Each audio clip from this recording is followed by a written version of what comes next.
Is it over with? Can are we done?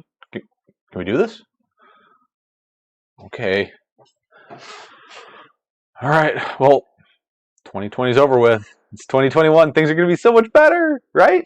Yeah. Oh, no, it's going to be the same shit.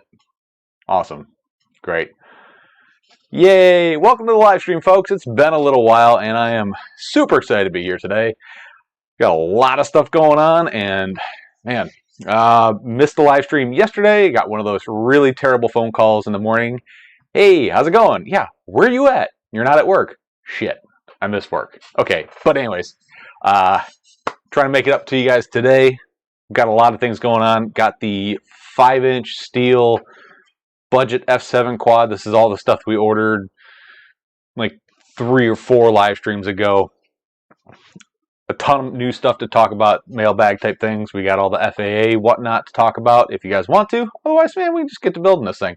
But anyways, welcome to the live stream. I am Dan. This is Tweet FUV. Call me Dan, call me Tweet, whatever you want to do. If you want to help me out, go to www.tweetfuv.com and click any of the links in there before you buy stuff. That'll give me a little bit of a bonus there. I really appreciate that. Super chats are always welcome. If you want to get my attention, type at tweetfuv or super chat. I will be sure to definitely answer your questions in the live chat over here. So anyways, hopefully everybody had a good holiday, a Merry Christmas, Kwanzaa, Hanukkah, whatever the heck it is that you celebrate. Happy New Year. I didn't do anything for New Year's. Actually, I had Moscow Mules with my wife, and we watched a mockumentary. It was like Death of 2020 or something like that. It was really funny, and it really it really summed up 2020 in a nutshell. And wow, did it suck! I mean, so many things I forgot about. Like, I don't know, the Australian wildfires. Totally forgot about that stuff. Yeah, it was just overshadowed by other horrible things. But anyways, let's not dwell too much on the past, if you know what I mean. Things being what it is, COVID vaccines are coming. If you guys care about that, not really too concerned, but at least it's a thing. So over to the chat, everybody. Thank you for coming. Rick Cepeda. I hope everybody has a great holiday. Tweet FUV got the hummingbird flying. It's awesome. Never had a brushed quad that flies this good. So what Rick Cepeda is talking about is the 2020 FPV. Well, Secret Santa. I'm going to call it Secret Santa because I'm having a hard time trying to come up with a holiday neutral term to call it. But it was Secret Santa FPV 2020. I put it on. I had about 10 people that participated. Rick Cepeda was one of those folks, and he got a hummingbird with a couple of the Nitro Nectar packs. I haven't told everybody who their Secret Santa is, but I'm sure they figured it out. Either the retailer stuffed the receipt in there with the person's name on it or whatever. Anyway, so that was really cool. I got a couple of the people that were just, I got some emails that were just like super emotional from people, like, and myself as well. I got a package from Nevin. If you don't know who he is, he's shows up as Zenkus on YouTube and Discord, but he is the one that started the FPV Exchange. If you don't know what the FPV Exchange is, it is a really cool idea, a really cool site.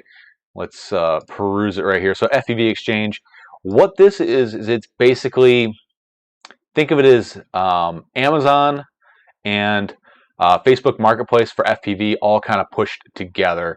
So you go in here, you log in, you sign up, you put in your like race day quads and RD, Pyro, Get FPV account information, and it scans your order history and it loads it into this web page.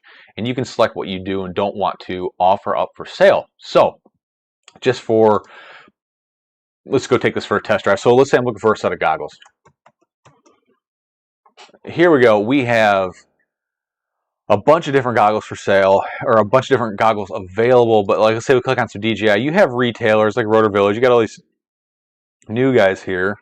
Let's go back and let's look for used googlies. So here we go. We got some Orca FEVs and Petar, but he's in whatever a CZ is. So we can go back and we can actually sort by continent. So this will be whatever your continent is when you register. Let's look for some sky zones. Here we go. Was it Blitten FPV, United States? We can hit buy, come down here. You can offer up a price, say $200, and hit submit offer. It'll ping this guy, hey, this person wants to buy your goggles for $200. Do you accept or do you not accept? Words. And it's not that this guy's actually actively selling them, but let's say you had let's say you had a shoot to do and you fried a motor and it's going to take you a while to get one from RDQ, but you find one that someone had purchased not too long ago from a retailer that's nearby. You can offer them double. Hey man, pull it off your quad. I'll buy this thing from you just to get you going. Really, really cool idea. I hope good things for this. I definitely plan on using it. This is going to be where I go rather than Facebook Marketplace because I've been scammed a few times, and Facebook Marketplace not a place for me. So, anyways, rounding back up to that, what I got from my secret Santa Claus person was. It's been a long time since I've been actually like awestruck at a gift that I've gotten. Send me a shark bite system, and I like even now when I look at it, I'm just like I cannot believe it. This is just far and beyond what I was expecting. So I've got the receiver and I've got one of the double stack transmitter, but to make this thing whole, I need to get a hold of a camera, and I really want to do a shark bite HD tiny trainer. So I'm trying to get the 25 by 25 or the 25 by 25 AIO style board. So what I'm looking for is you guys to help me out and get to that point where I can get a camera, a cable, and a board, and it's going to be about $100. This shark bite stuff is not cheap, so I'm opening up to donations through the super chat. You donate, I'll add it to the queue, and that will go towards the shark bite system. I don't have HDOs anymore. I have Orcas, which, from what I'm understanding, might actually be a better option for shark bite than Fat Shark's own product, because I think the HDI input on the HDOs and HDO2s is 16 by 9 only, whereas the Orcas we can do 16 by 9 and 4:3, and I really prefer the taller 4:3 image. Anyways, that's that's where I'm at with this. Over to the old chatting window here. Dauntless, welcome to the live stream here. Mike Bergman, Keith Nearson, welcome. It'll be 2020 on steroids. Yeah. So, have you seen the meme of of Mad Max where he's walking down the street and says, "Hey, just to don't want to alarm anybody, but this was set in 2020." It wasn't set in 2020. It was actually pretty much set in the early 80s, late 70s. But anyways, it's still a funny thing, funny meme. Speedy Turtle, welcome to the live stream, buddy. Speedy Turtle, I was gonna try to meet up with him on my way back from my Christmas vacation. My daughter wasn't feeling great, didn't really want to push it, so we'll put that off till summertime. But I definitely want to meet up with you, buddy. Speedy Turtle, I can't wait to get my steel quad frame. Hopefully it makes it through customs this time. So he had his package rejected by outgoing customs from probably Hong Kong, if I had to guess where it came out of. Unfortunately, it happens every once in a while.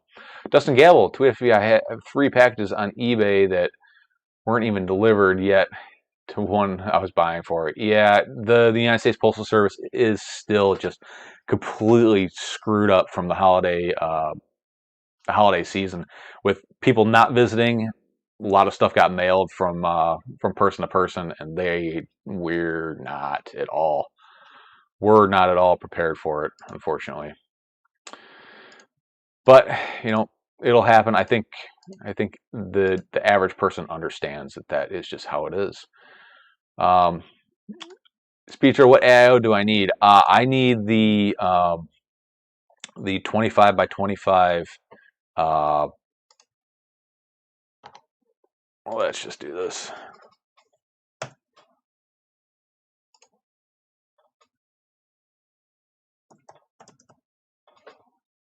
Damn it, click here.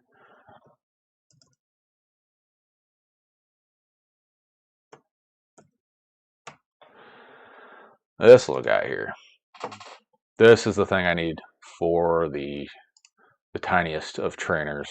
It's got that AIO style layout to it there.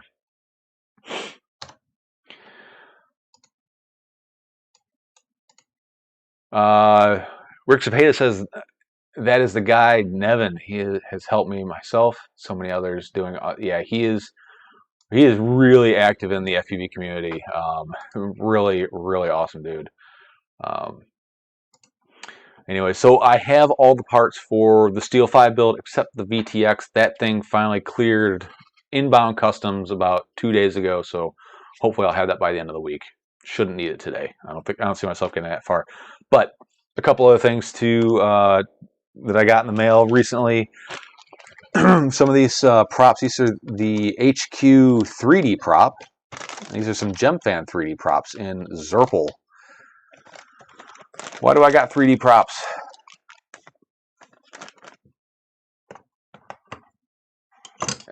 I think I'm going to try my hand at 3D with our sacrificial lamb here. I mean, it looks so cool, and I want to try it. I figure, why the heck not? So I got some 3D props because I guess FPV wasn't hard enough as it is. Figured I'd make it a little bit harder. I got myself one of the Nebula Vista Pro kits, or Nebula Pro Vista kit. So the Nebula kit was, the original one was not very good. It was only a 60 frame per second camera.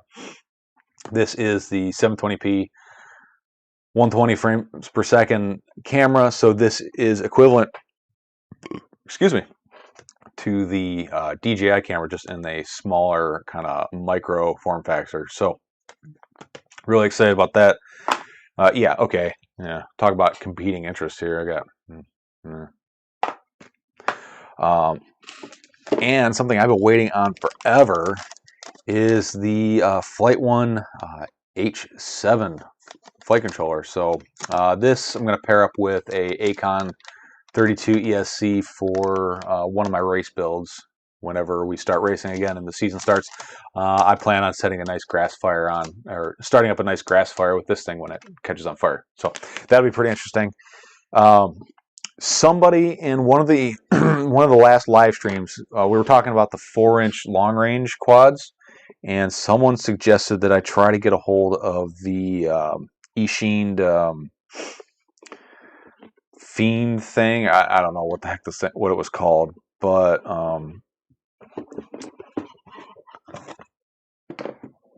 oh, the Shadow Fiend, that's what it is. But yeah, I got one. This is courtesy of my friends over at Banggood. Shadow Fiend. Real quick look at it. It looks pretty good. This one is an analog system. Frames cut wrong, but we're not planning on bashing that into things, so I'm not too concerned. But the frame is definitely cut in the weakest orientation possible. So just some stuff. Oh yeah, and the last thing, and I've been doing the. Sorry, kind of stroked out there for a second. I've been doing the sub 250 FPV crates for quite a while. I've been doing it for 6 months, and I have everything for a complete build. Yeah. FPV Crate has finally come to their senses and decided, yeah, maybe we should give you an affiliate code since you've been doing this. So I buy two, one for me, one for you. I usually give them away. I haven't listed listed the frame review yet.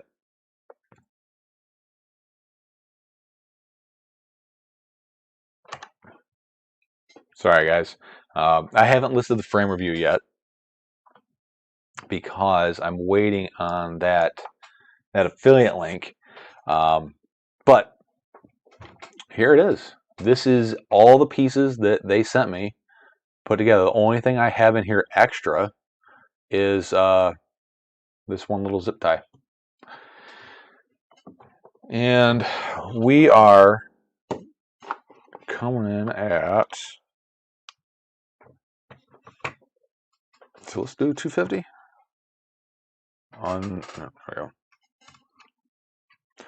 So we're at 160 grams. And let's throw a set of props at it. These here are certainly my favorite. These are certainly one of my favorite sets of 3-inch props. These HQ 3x3x3s.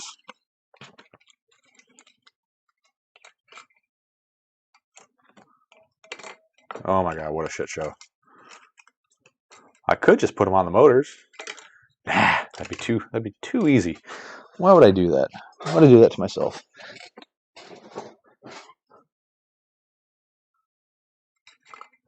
Come on.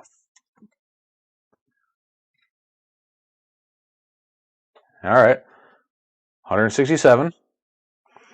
And I was really hoping that I could fly it on my old 850 4S's, but that does take us up over, let's say, so 167. Shit, we're going to have to do math here.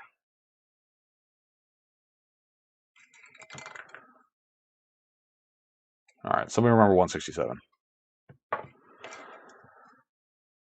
167 plus a 103 is more than our 250 goal. So I got some of these 650s. And I don't know math. What did I say it was? 167? Is that what I said?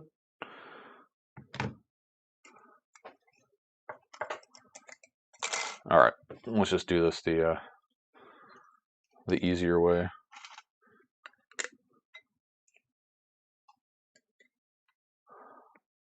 Yeah, 167. That's right. That's what I said.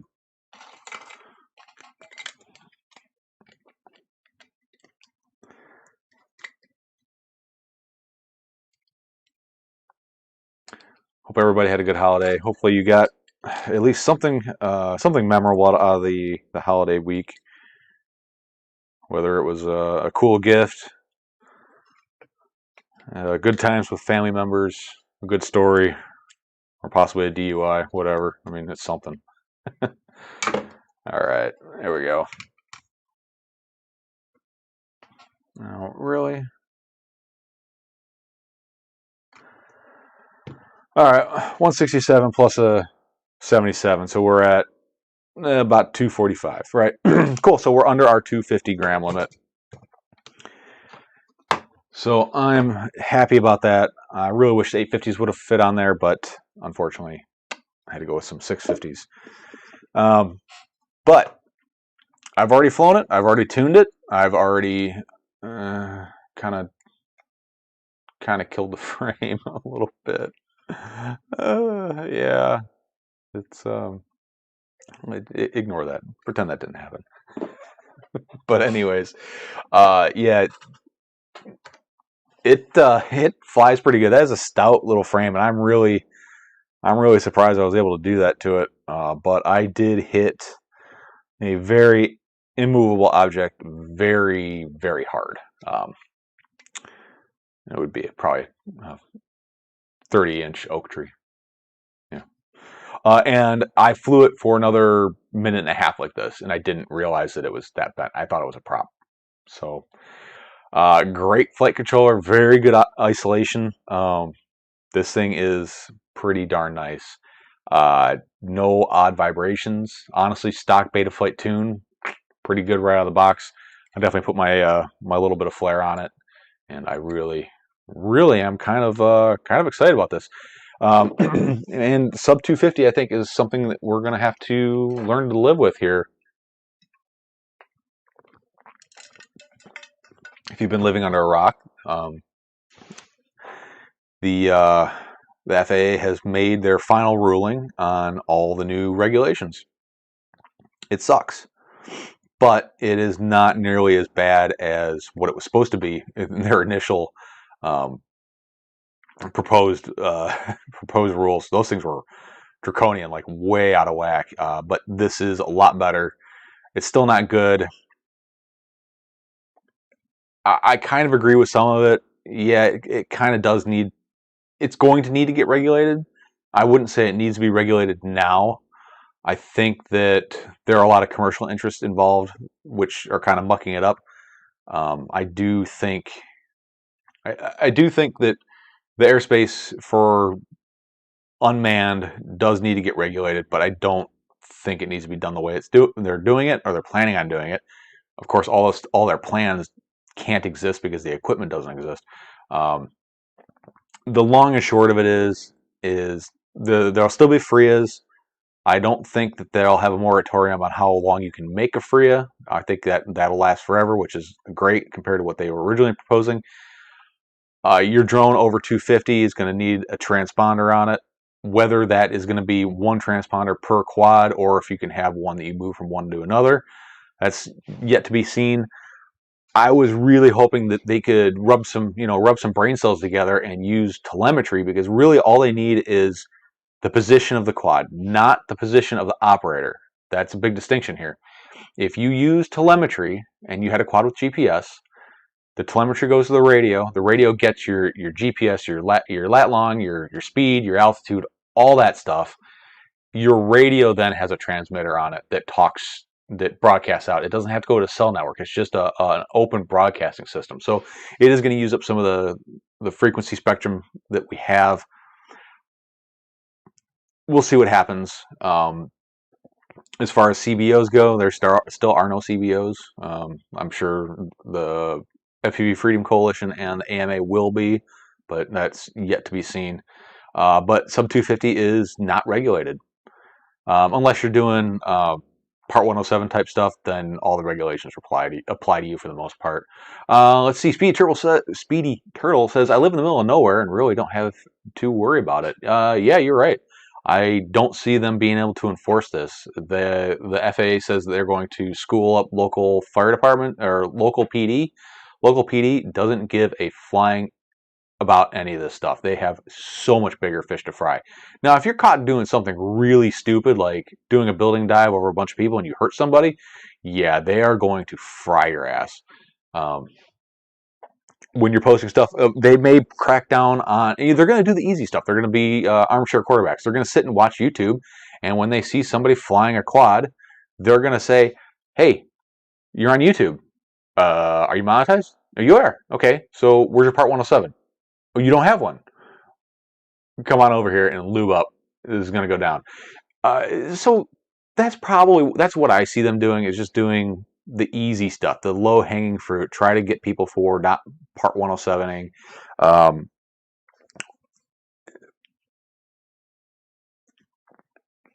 Mike Bergman says, hey, Tweet FPV, I picked up a HLRC 16mm flight controller, FD413, to go with my 16mm 4-1 I already had. But I'm finding out that apparently Crossfire is a no-go on it. Have you flown Crossfire on S-Bus or PPM? I have flown Crossfire on S-Bus when I had a very limited F4 flight controller that I didn't have enough UARTs for a TXN RX. Are you just not have enough UARTs on that that flight controller there, Mike Bergman? Kind of curious.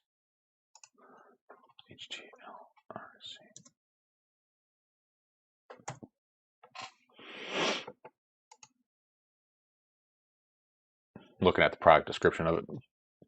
Rod Logan Jr., welcome, buddy. Speedy Turtle, how many FPVs are being stupid? It's usually the DJI guys causing trouble. DJI FPV guys or DJI Mavic type guys? So those are the guys effing things up for people. Yeah, 107 for furthering a business. Yeah, which is basically anything monetized, or if you're doing it for somebody to further a business. Like I'm doing free work for a buddy who's a real estate agent. Still 107 stuff. Yeah, Mavic guys, definitely Mavic guys. Those dirty Phantom effers. There we go. Chrome. Okay, so what we're talking about is we are out of. You know, why? Why come you do this?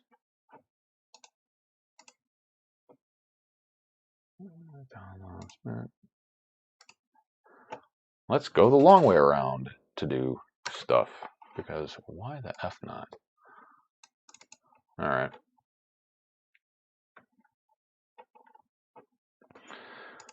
So it looks like we have a go away. Thank you. So we got a S bus, RX1, a TX2, RX2. So I'm curious, why can't you use Crossfire? You have the RX and TX2 right here. Run your Crossfire receiver to there. Let me know if I'm missing something here, Mike Bergman.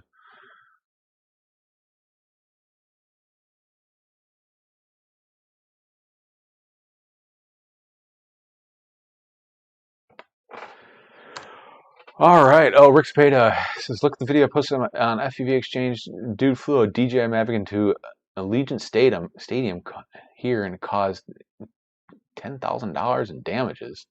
Asked security to give him his drone back. Damn.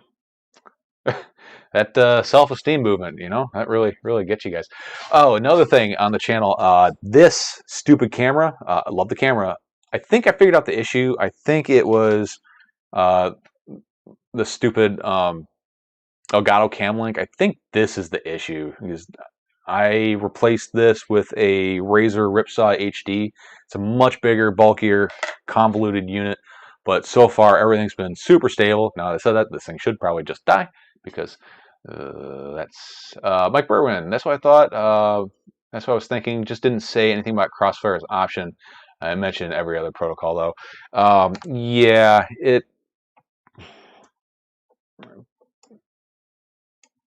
that's what I would do. So, and whatever VTX you're using, if it's a TBS VTX, then run the VTX Smart Audio off of the Crossfire receiver, because you're not going to have enough UARTs for that unless you start doing soft serial through your LED strip pad. That's just a big pain in the ass, and I wouldn't recommend it. But yeah, I would run Smart Audio off of your Crossfire receiver. You won't be able to change it in the Betaflight OSD, but you'll be able to do it in the menu system of your radio through the Crossfire Lua. Pro 32 Nano. Perfect. Wire it up to your Crossfire receiver. You'll be good to go. All right. Okay, so without further whatever word that is, we're going to get started on this thing here. Spent the better part of this week doing some testing here. I'll show you guys this.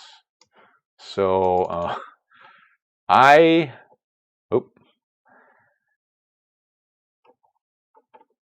did a 4-way head-to-head receiver range test. From this end, this is the Archer RS, TBS Crossfire, TBS Tracer, and everyone's favorite, FrSky R9M OTA. And the results are going to utterly and totally, completely piss a lot of people off. It's going to be really fun. It's one of those videos, and when I put it up, I'm pretty much expecting I'm either going to have to turn off commenting or I'm going to have to take it down in a week because it's going to be ugly. It really is. It's going to be fun, though. All right, so let's get over to the build here. If you guys want to get my attention, do the @ tag thing or the super chat thing, whatever y'all want to do. Either one is greatly appreciated. I'm sure everybody's all super chatted out after half a day of Bardwell and Ciotti FPV live streams, but I need to get building this thing because I want to fly it, and I'm only building it unless it's on the live stream. Crisscross. Let me guess. Crossfire loses. I'm not going to say it lost. It certainly didn't win.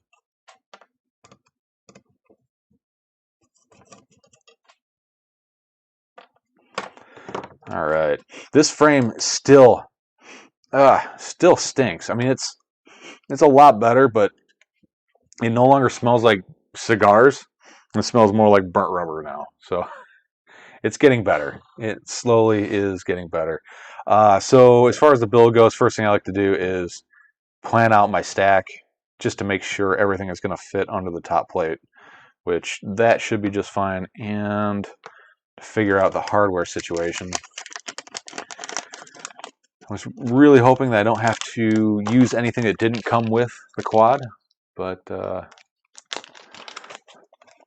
Speedy Turtle, yours will smell like failure and cigar smoke. Customs failure. All right, so already we can tell off the bat the stack screws are not going to work. They're too tall. You can do one of two things. You can either clip them down to length or just find something shorter. I'm just going to go with some shorter screws. I do use Crossfire, but also not a TBS fanboy. Thank you. Thank you for being one of the reasonable human beings out there. Too many people get way too indoctrinated into a product, like to the point where they can't see whether something has merit or is better or worse. It's just ride or die on one product from one manufacturer, and it's probably because people tend to identify with the things that they spend their money on.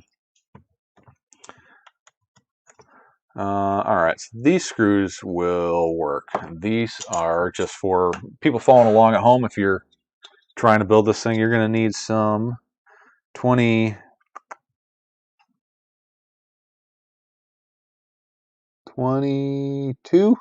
millimeter M3 screws. And that's going to be about the max as far as the height. So all I'm going to do is put 2 in and just kind of temporarily lock it in place. We're going to end up pulling this thing on and off a few times, so I'm not. I use Crossfire because it's definitely better than Free Sky. I don't know. We'll see.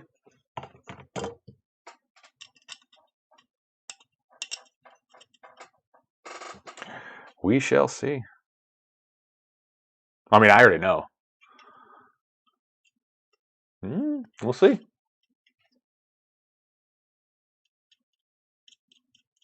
We shall see. Or you shall see. Let's just say things aren't the way they used to be. Let's see. I use Crossfire because I wanted to throw out my transmitter out the window, fly and try to bind. Even oddly had problems on D8 SPI whoop. Well, that's weird, but Crossfire didn't fix D8 for you. So, all right. So that's going to go there.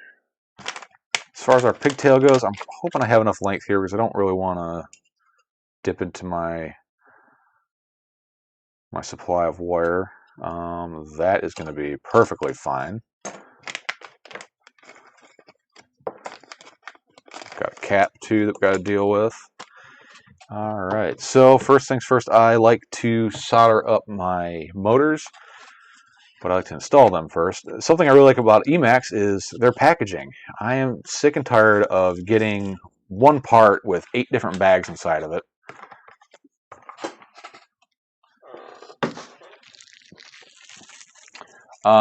See, I know many guys working on the Express LRS, but don't have time to worry about flashing.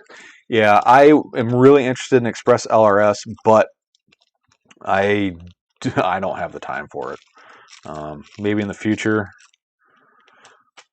So something I really like about Emacs is they include like every variety of hardware you need. So they have for 3, 4, and 5 mil thick arms.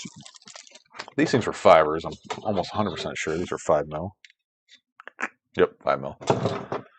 5 mil arms. We're using the Emacs Eco 2 2306 in the how many kV variant? Where do they put that? Oh, they put it here on the bottom on the foot. So 1900 kV. It's been a long time since I've done a 2306. I think the last 2306 quad I did, I was using like the Samguk motor. So yeah. As far as Loctite goes, I typically don't use it if I don't need it, mostly because lazy.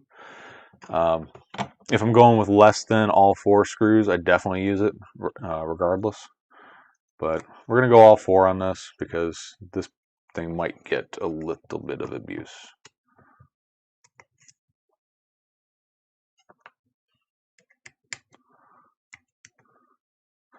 But as far as Loctite goes, Loctite is so like 2020, guys. Don't be using Loctite. Don't be a pleb. Don't be a noob. If you want to use the right stuff, it's this. Vibratite VC3. It'll change the way you do things. If I was doing this build and not doing it for the camera, I would have laid out all of these screws and just dribbled that stuff on it. Give it a minute, let it kind of chooch up. And then it kind of dries on the screws and you just assemble them. And as you thread it in, it kind of melts a little bit and resolidifies. I would probably also, if this were going to be like a forever build type thing, I'd probably be using a set of race wires. But I find the real reason to use race wires is because you've hacked down the motor wires and they're now too short and you need a way to kind of bridge the gap. That's where race wires come in handy for me. Let's see. Crisscross, I have the same Eco 2s. Not sure what I'm going to put them on. Put them on Steel 5. This is, if you don't know what this Steel 5 is, this is a 1-to-1 clone of the Apex, the Impulse RC Apex, which is what Mr. Steel flies. So let's go ahead and get these motors on. So as far as the NPRM goes, or the new FAA requirements, regulations, whatever you want to call it, I'm not too worried about it.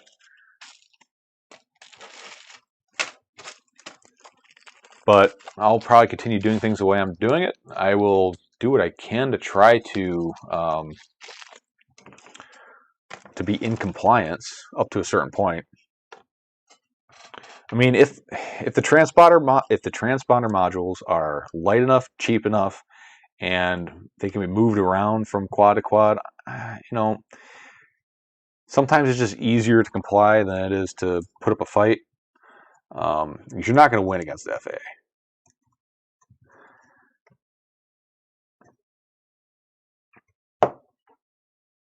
No, I'm not going to say you're not going to win, but it's not going to be worth your time. You're going to spend a lot of time and money getting back to zero. Is basically what's going to happen there. I'm curious what the transponder modules come out to be.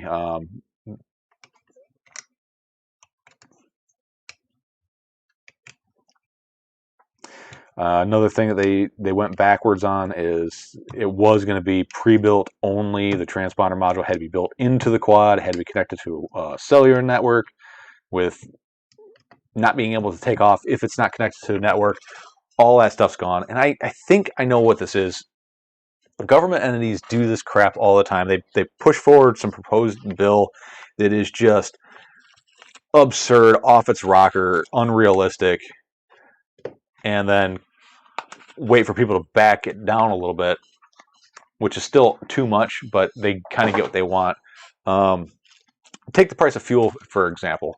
I remember in the early 2000s, the price would go up like 30 cents. It'd be like, oh, it's because there was a hurricane in the Gulf.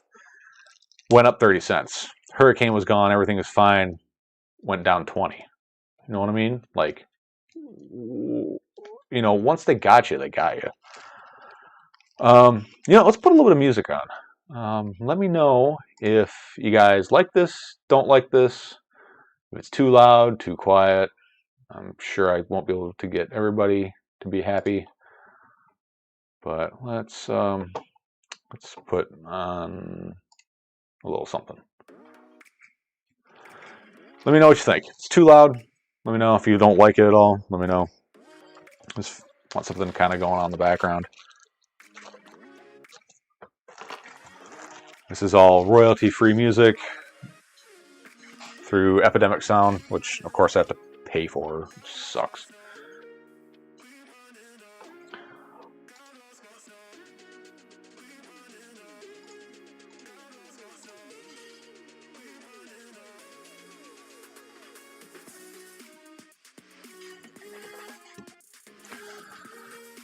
Oh, let's see. Chris says...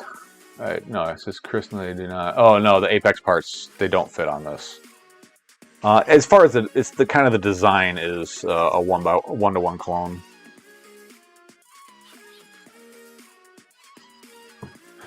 Yeah, Chris, that's really cool. I like the two-tone. I've never thought about kind of mixing and matching. I'll be honest, the old grip business is not doing what it used to be doing. I haven't gotten a call back from my retailers recently. It's been a little while since they've placed an order. Kind of hoping everything's going all right over there. They certainly are not marketing the grips worth a shit. Of course, I'm just a small fry for those guys, but I would definitely have it. I mean, you can't find them unless you type in Tweet FPV. Like, they just, like, maybe one will show up in accessories, but that's it. I would definitely have made it so every radio that they sell have a drop-down box for an add-on item of the grips. Also kind of make them available for people just surfing through the menus. I know plenty of people who go to these sites and, they're trying to round out their cart to get the free shipping, and they just kind of start poking through to find something. You just find a $7, $8 set of grips that brings you over that $50 for free shipping. Yeah, you jump on that, but they're just not. I've made some suggestions, trying not to, trying to stay in my lane because, it's not my business. But anywho, a bunch of new radios coming out.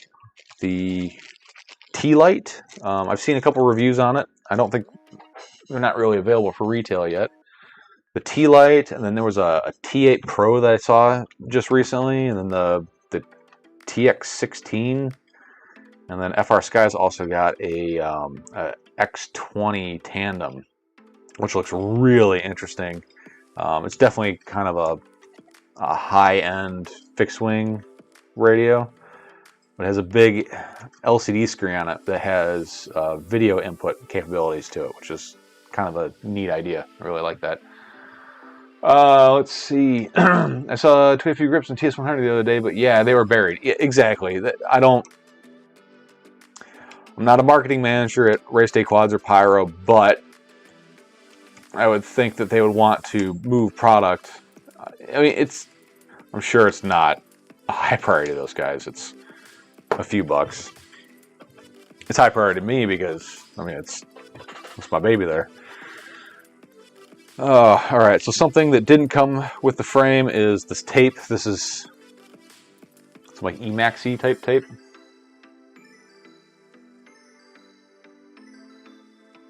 Do you know what the HD VTX they list? No, I don't.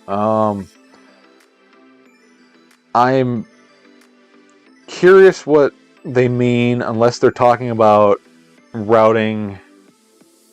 Yeah, I'd have to relook at the verbiage on there. I didn't know if it said it had a VTX or if it had the capability of displaying HD video. I don't remember it saying onboard VTX. And I'm sure I'm completely out of frame here because bad YouTuber.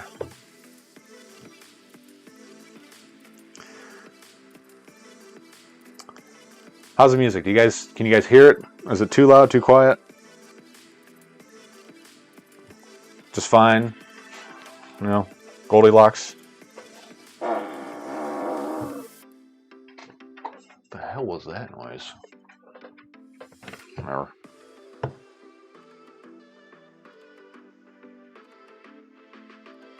Perfect. Awesome. Thanks, Rob. I got to write down all these stupid settings that I have all my mixers and stuff set at. I was a little concerned because I'm hearing it too, and I was worried that my lav mic would pick it up at the same time. I need to get myself like a Go XLR or something like that.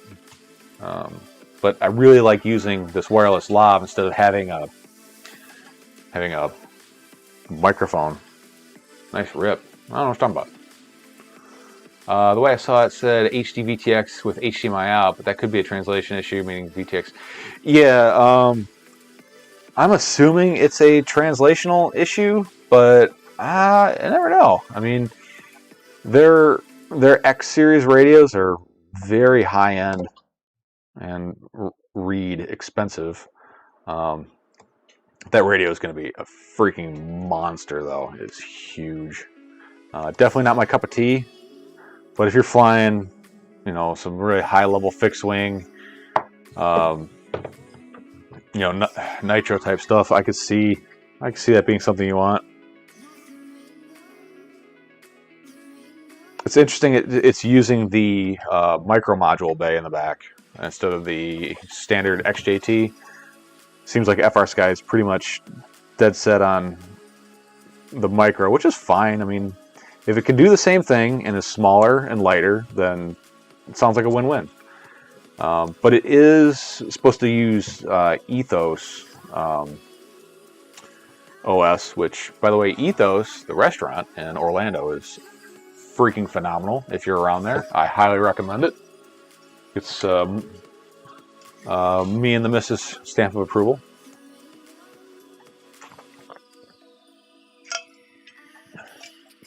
Yeah, FrSky doesn't typically say they're doing something until they've done something.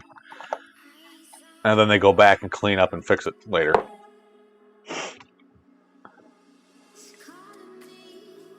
All right. So let's go ahead and get these metal wires soldered up. I always like to work this way. Get the VTX or get the ESC stack, the ESC and flight controller stack figured out. Get that pinned in place, and then work from the outside in. Working from the inside out just seems like a fool's errand to me. And it's been a while since I've worked on a 30x30. This is just going to be a treat. Just so much room for activities. 850 dungarees on the old Heiko 888D.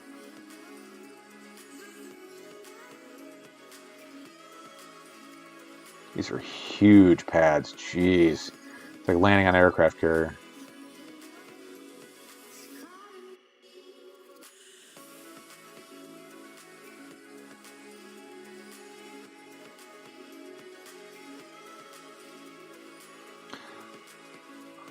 It's like I can solder from back here, no problem. I don't have to get all up on it like a 20x20. It's kind of nice. What's the tape? It is, I think it's called Emax tape. Give me a second here, and I'll see if I can look it up. I typically use the Tessa cloth tape, but I'm running low on that, and I have a buttload of this stuff.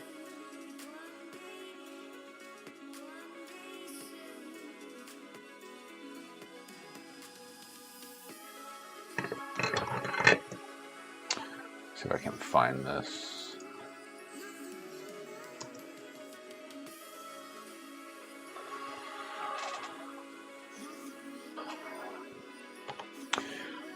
There we go. Emax fabric tape.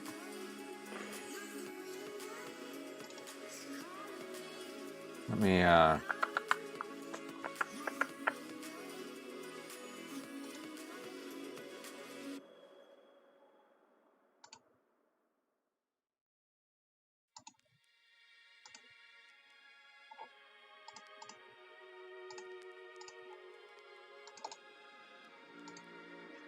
there you go.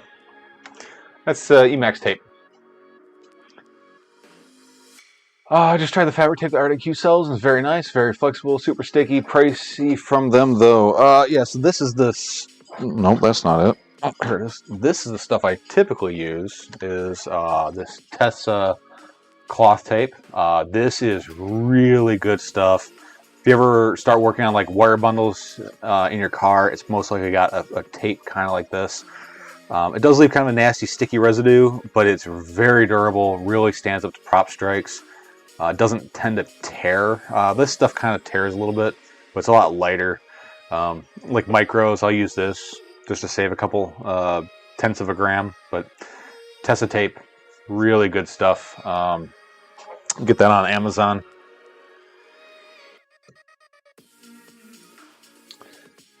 Let's see.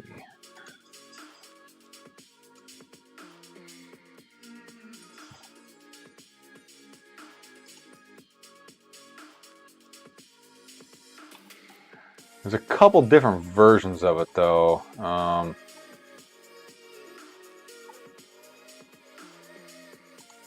There we go.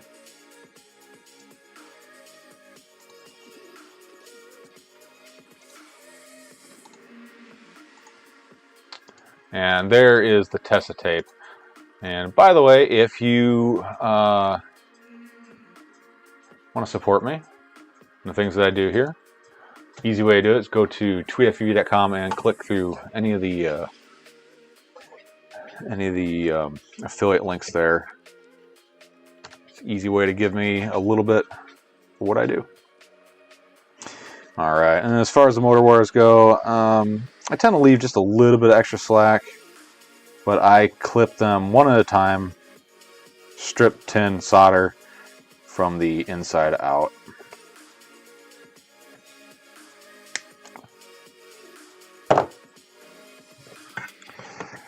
It would be nice to just kind of assembly line style it, but I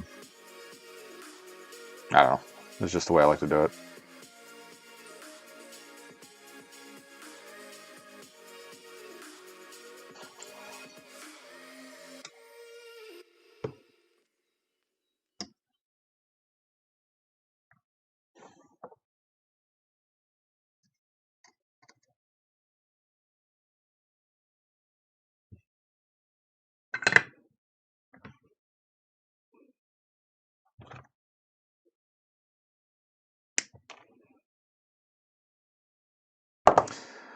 Wow, 30 by 30 is so easy to work on.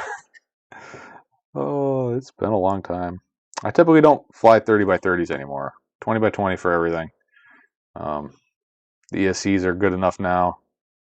Flight controllers are more than capable.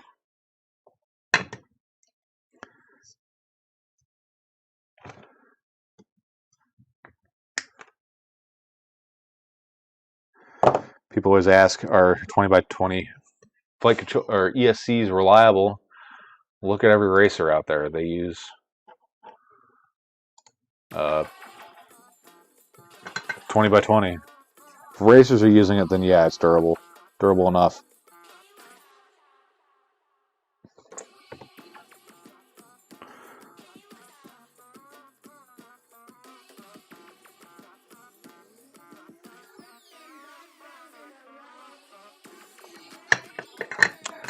Well, this song's terrible.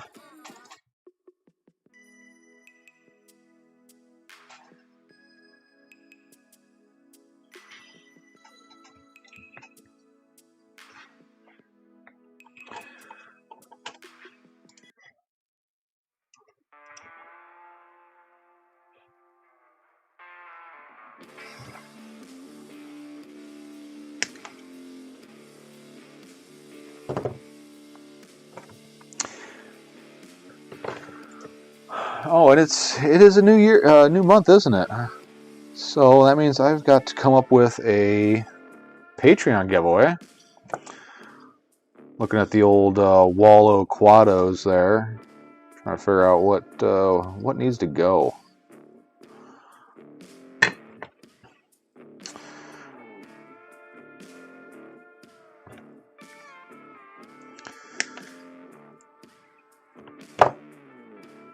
I think I'm gonna go with something small, like a micro this time.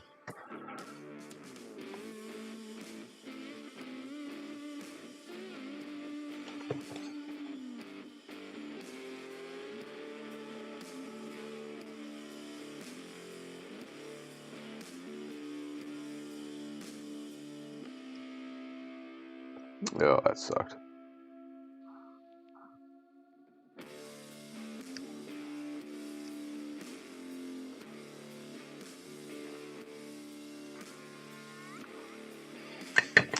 So I'm definitely going to do the Secret Santa thing next year. Everybody who participated in it so far seems to really have enjoyed it. I know a couple people still haven't gotten their gifts. It's unfortunate. I didn't come up with the idea until definitely way later than I should have. That's on me. And we think we only had like 10 people. I think having more would become very interesting to manage. And we had one person who signed up and then dropped out. Of course, the day that everybody started purchasing stuff, he dropped out, but luckily we were able to get that guy's order pulled. So I knew there was going to be at least one person who did that, unfortunately. But, oh well. No harm, no foul.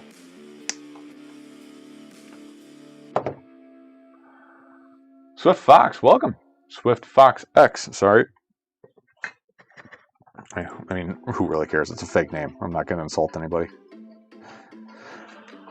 Oh, let's see. Speed Turtle. So we'll go back up.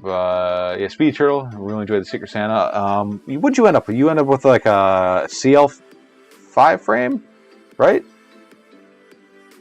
Or SL5 from iFlight. That is a pretty slick little frame there.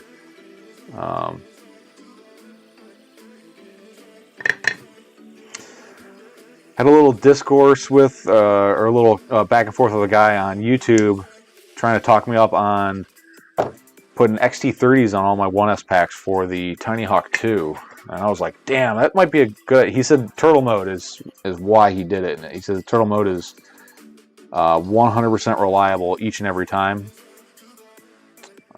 I'm still slightly skeptical. But I don't have a Tiny Hawk 2 anymore. So... F it. Let's see. Keith Nelson, everyone have an excellent evening. We have to go 6 hours, so catch it. All right, Keith. Have a good one, man, and stay safe out there. Rick Cepeda, I really enjoyed the Secret Santa very much. Hope to do it again next year. So for the few guys that are on here that did the Secret Santa, do you want to know who purchased for you, or do you want it to just be a mystery forever? I'm sure you guys already know. I know mine. I put in the comments like don't include a receipt, or scratch the name off the receipt as it's a gift, a secret gift. I don't know if they did or not.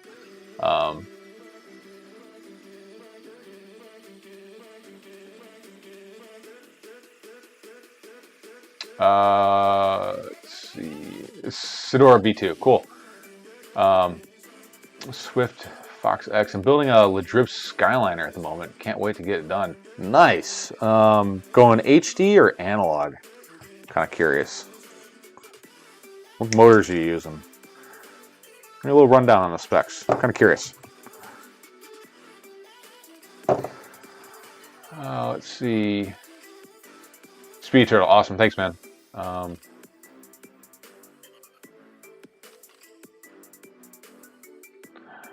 Dustin, I want to know. Mine hasn't shown up yet. All right. I was really hoping to wait till everybody had theirs before I said anything.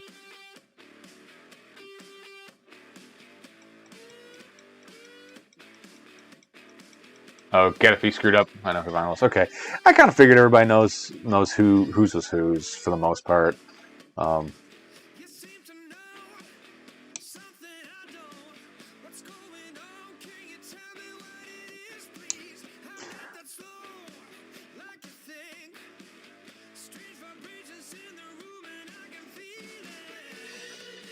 I'm just glad we had enough people to make it worthwhile.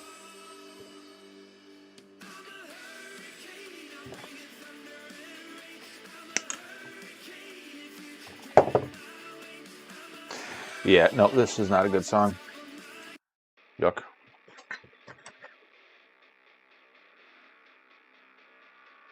This figures we got like White Zombie when this kicks in.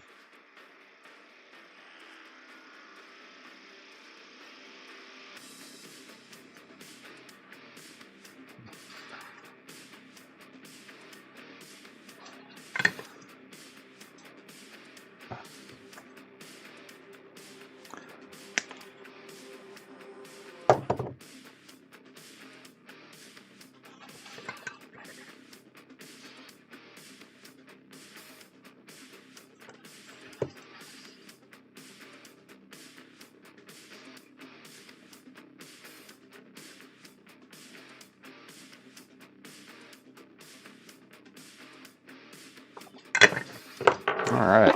Oh, lost tweezers. Alright. Let's all feel good. USB is slow. Oh, yeah, they are.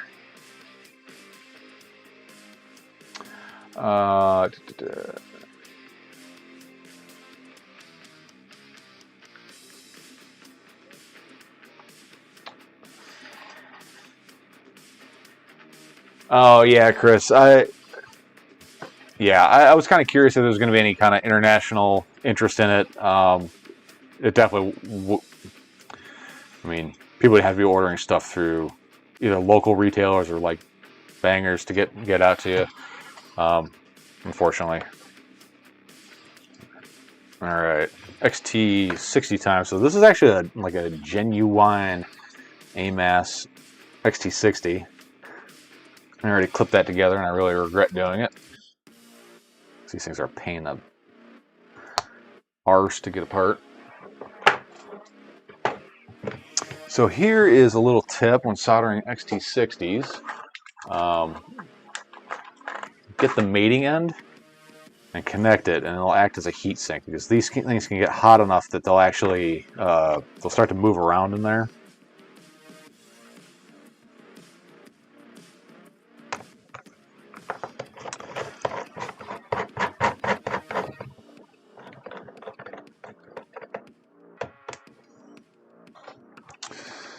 That's going to be the old plus side there.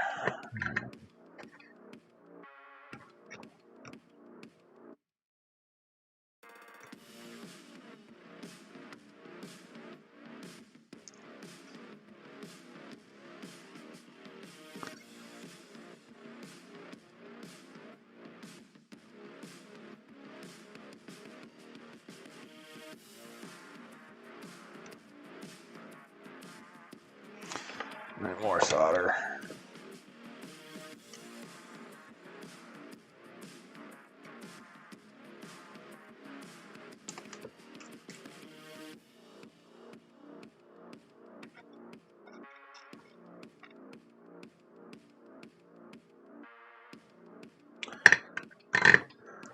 There's the positives.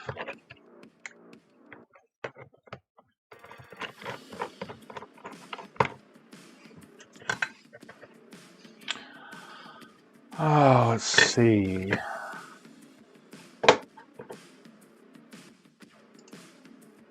There we go. Sorry, Dustin. That YouTube flagged that one. I had to manually approve it.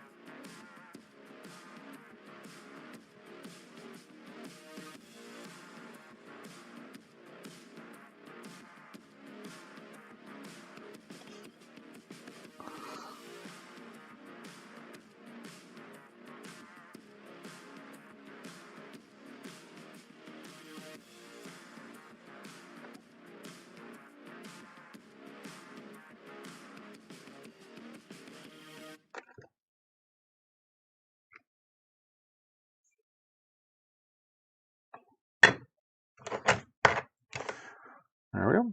XT60.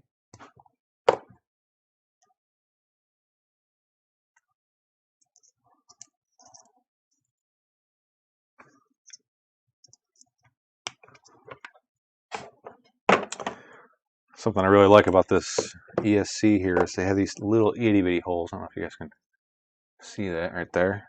Just little tiny holes for the capacitor legs, which is pretty cool. It's 1000 microfarad, 35 volt Sanyo capacitor. The ground side is always set with the stripe. No, it doesn't. No worries. No worries at all. Let's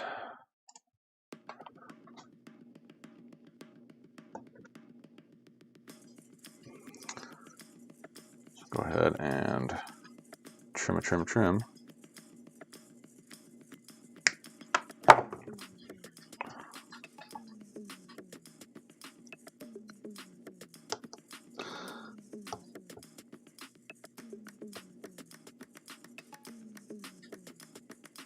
I just want to make sure that doesn't interfere with the flight controller. Definitely not going to do that. All right, we're good there. And these bifurcated terminals, these are kind of interesting. I'm not a huge fan of these, but I mean, it is what it is. There's nothing wrong with them. I just prefer big flat pads myself. That's just me.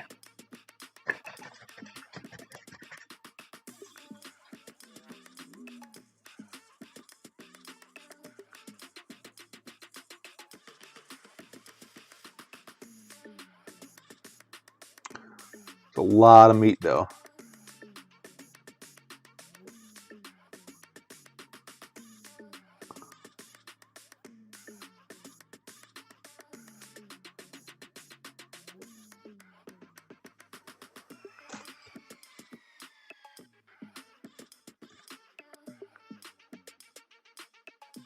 Definitely want to hold there for a couple seconds. That sucker is hot. It takes a long time for that to solidify. All right. That's one.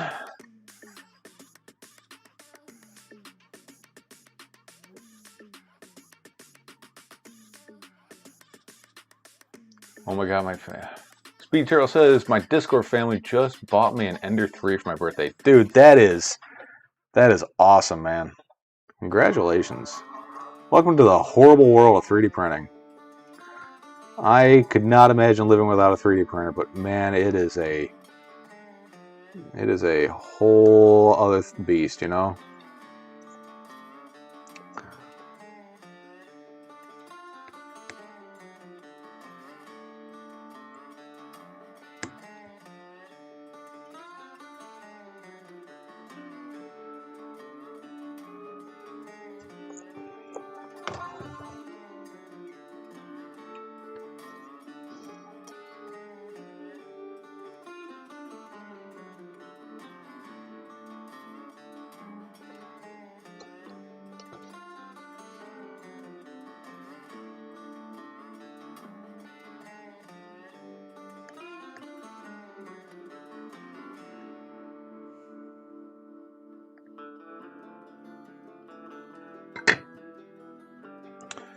There we go.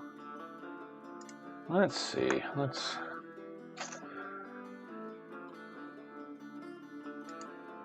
find some different music here.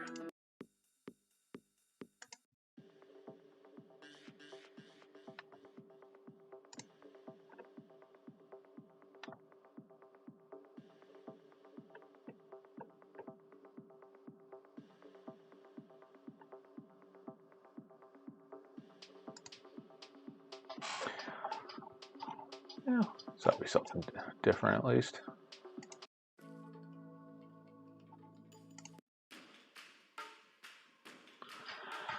Let's see. Eric Allen, we love you, Speedy. Yep, Speedy is an awesome dude. He's doing some really cool shit over there on his Discord. If you're not a member of his Discord, definitely go over there and check it out. And by the way, happy birthday. We were talking about 3D printers over on a Funwheel forum, and they were asking about reliability and, you know, like how it's been working, how their printers are working out for them. This was my reply today. This is the display off my Prusa that I took a couple hours ago.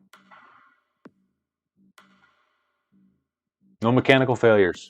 I mean, clogged nozzles, that's about it. But this machine is so I trust it so much that I literally can hit start and walk away. Like before it's even heated up or actually started printing, I just load up the file and just bounce. I know it's got it. All right, so we got all that kind of soldered up. I'm gonna grab my my jeweler's loop, wherever the heck that's at. There it is. And just give everything a quick look over with this thing.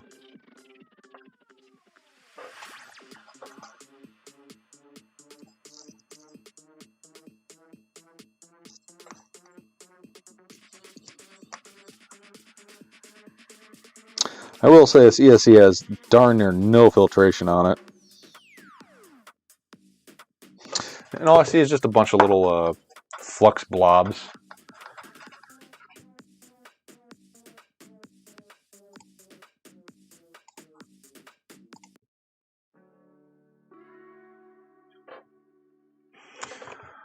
So let's say we go ahead and spark this guy up. All right, take your bets now. Smoke show or not?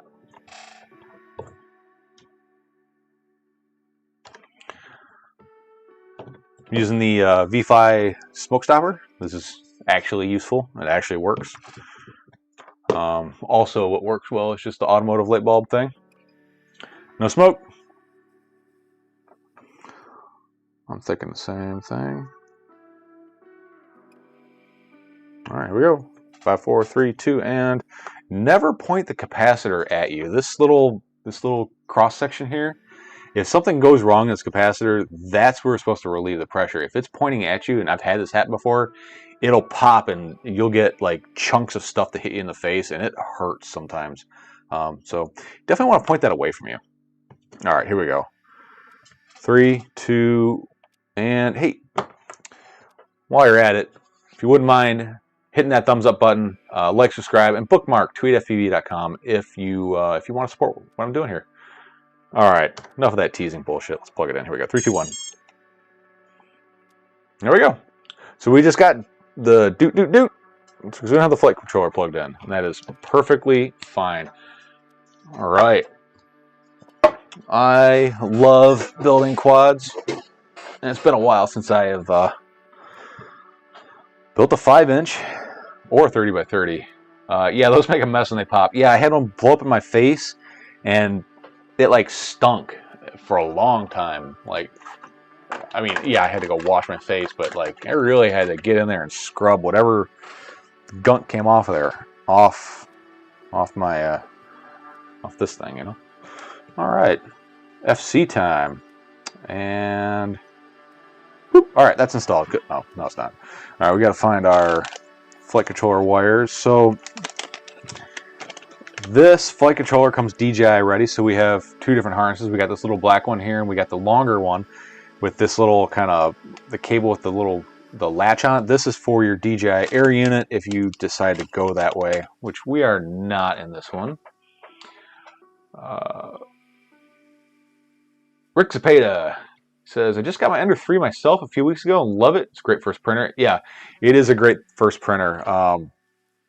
My first printer was a TiVo Tarantula, and that was the very first kind of cheap Chinese import kit 3D printer. I bought it back in like 2007, and I know way more about 3D printing than any person really should, because I've had to do everything. Like, I had to write my own firmware for that printer. Well, not write my own, but like edit my own Marlin firmware to make that printer work. So I learned a ton. That printer was a pile of steaming, you know what. But by the time I sold it to a buddy of mine, that was as reliable as my Prusa. It didn't have the features. It only had a 12-volt bed and heating system. Didn't have a removable build plate, which really kind of sucked, but it had direct drive, E3D Aero hot end on it. It prints TPU better than any other printer I've ever used. But you know, no room for 2 printers in the house, so I moved it on. Let's see. So something to look at this flight controller is if it has any sort of solder bridges underneath to change voltages or anything like that. And no, it does not have anything like that. So not going to need it. I do like that they silk screened. The receiver is going to go on UART2. It's kind of nice.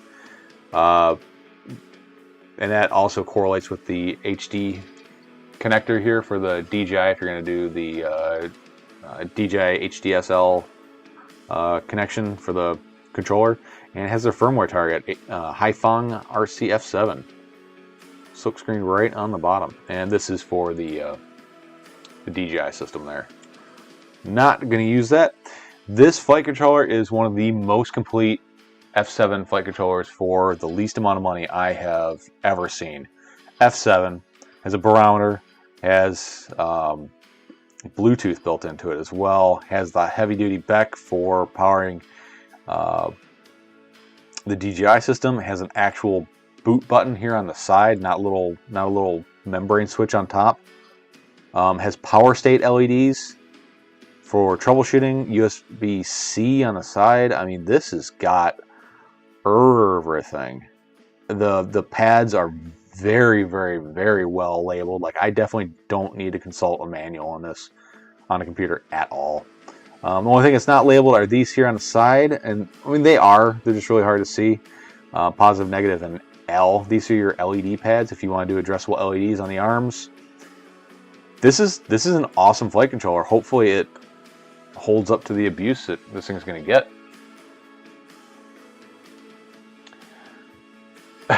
4 printers, oh my god. I really wanted to get the Prusa Mini and just make that an exclusively TPU printer. I never did. I wanted to, never did though. I've got a Elegoo Mars, a DLP SLA printer out in the garage. That thing is, if you never mess with an SLA printer, it is unlike anything else. It is, the quality or the detail that comes out in the prints are just phenomenal.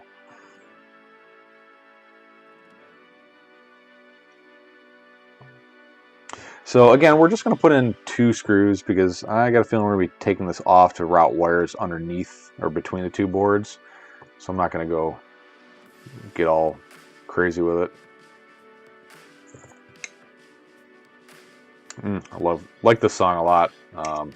It's in one of my, I was in my last flight edit at my parents' house back in Michigan. Like a half frozen over pond.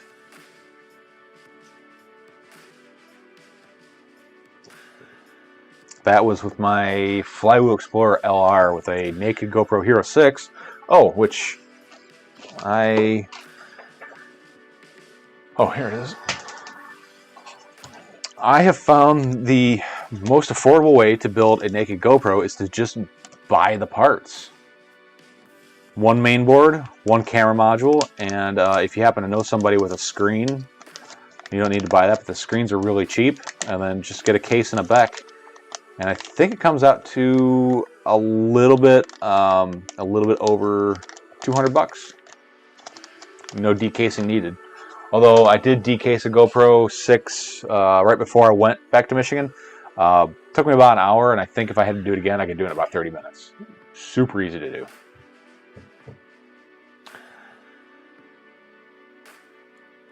The SLA printers are really nice, but they're a pain in the ass. Just the chemicals that go into it, everything stinks. It's you've got to like batch jobs. The cleanup is a pain in the ass. So what I'll do is I'll wait till I have a bunch of things I need to do them all, clean it up, and then put it away. So we're doing a XM Plus, because remember this was a budget build. Something I noticed on the package that says 21X. So this comes flash with version 2.1 of ACCST. So if you're on an older version, you'll have to do one of two things. One, you'll have to update your radio, or two, you'll have to downgrade the receiver. Either way, I'd say updating your radio is easier, but it means you might have to update a lot of your other receivers. Wait, what did I say? Updating the transmitter is easier, but results in you having to update everything you own, unfortunately. But it is also easy to update and downgrade your radio as well. So I'm not really sure where to put this. I'm kind of waiting for. I have my VTX here.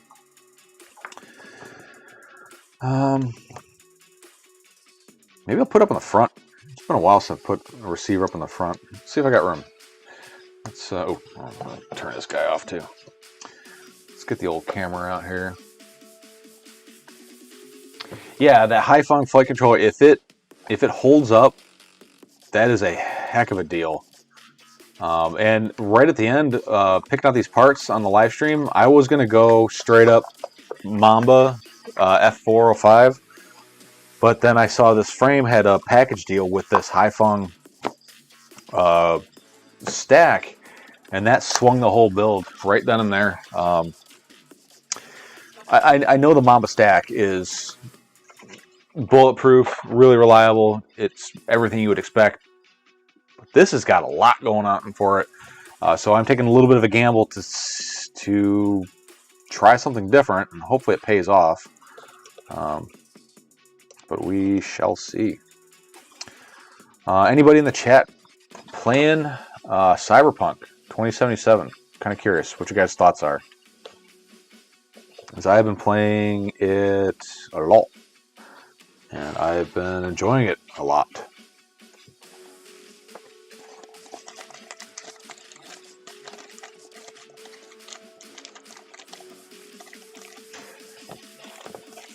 Smash that like button.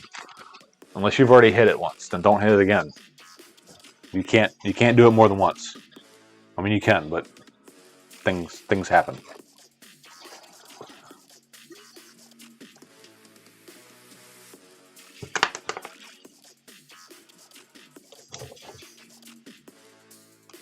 I'm not a big fan of using these side plates. I would much rather just do like a TPU kind of mount. But I'm going to pretend whoever's doing this doesn't have a 3D printer.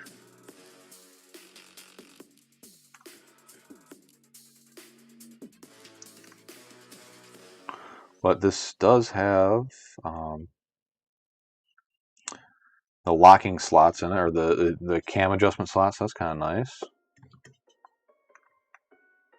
Never had a whole lot of luck with these actually holding the camera in place.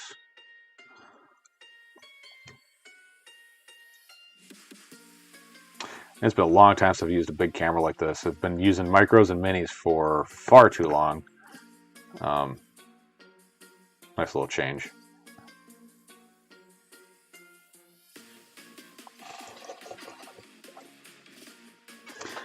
I can't get over how big this stinking lens is. It's like a big eyeball looking at you. I mean, compare it to that. I mean, which one could possibly look better? Although I hear that they look the same, I can't believe that the two would look the same. There's just absolutely no way in my mind.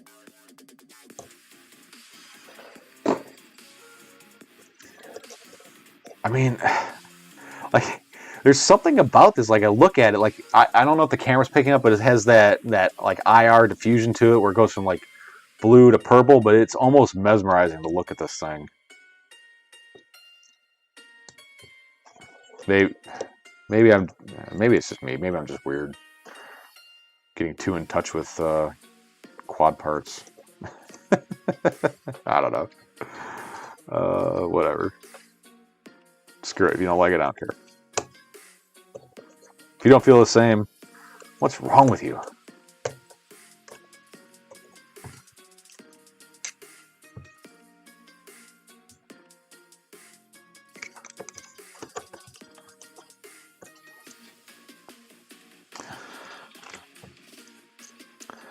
Looks like I have plenty of room. Unfortunately, the camera hits the frame. Anything like right there at about 45 degrees, the camera's actually touching the bottom of the frame. So we're pretty limited on our camera angle here. Yeah, that's about as far as we can go. Well, darn. I guess I'll just have to do.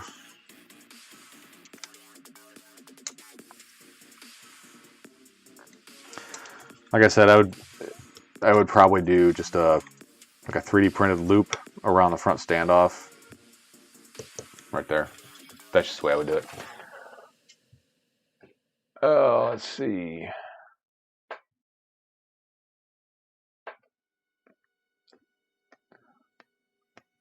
Yeah, the outer lens looks like it's either got the IR filter on the lens, which cameras either have them on the sensor side or it's on the lens.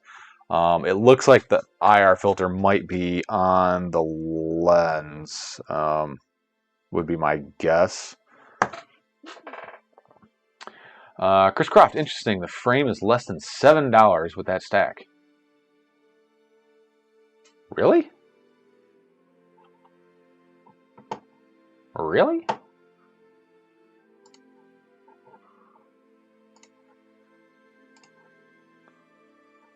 Let me see.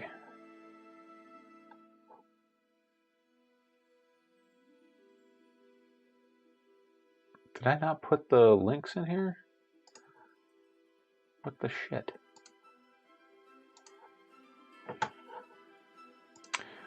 YouTubing. Oh, thank you, YouTube. Suggested my own videos back to me. Awesome. Appreciate it.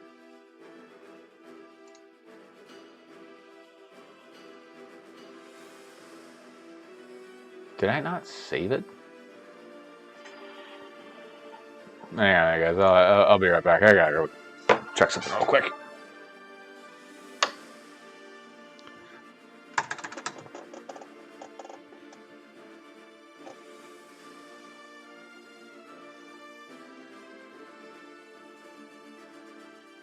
Oh, and if I did it, they're gone. Oh well.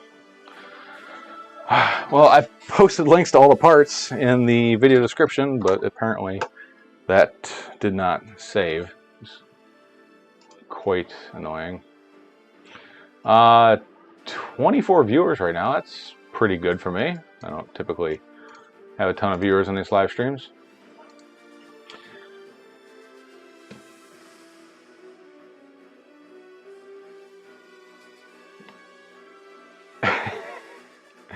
Oh, you guys suck.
Yeah, I know. I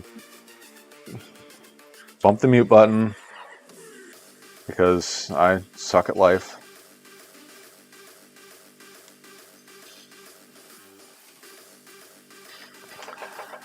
It starts. Welcome, buddy. Detroit in the house. Was just up in your neck of the woods-ish, kind of, for the holidays. I was up Howell area. That's where my folks are. And Brighton, that's where my wife's family's at. Had a nice Christmas day. Woke up to a nice fresh coat of snow on the ground. Kid was super excited. Living here in the south, we don't see that, unfortunately. I do miss it. I'm one of the odd ones. I do miss the winter time. And it's not that I like the cold or the snow or any of that stuff. I like the quiet. There's something strange about, or not strange, but peaceful when you walk outside in the middle of winter. All you hear is just your feet crunching in the snow. All the animals are still. It's just quiet. There's something really peaceful about it. I really miss it. I had a outdoor wood boiler in my house in Traverse City, where I lived before I came here. And I really enjoyed kind of getting up early in the morning, going out and feeding that thing.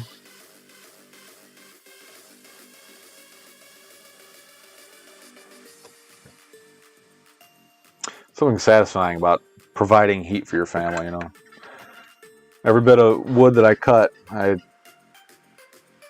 split, stacked, unstacked, burned, disposed of the ashes, rinse and repeat.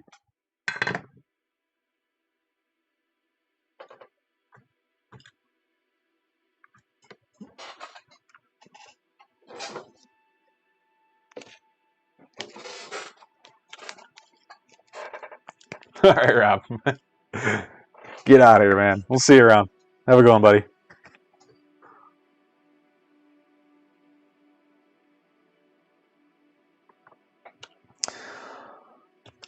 Set up the old XM Plus.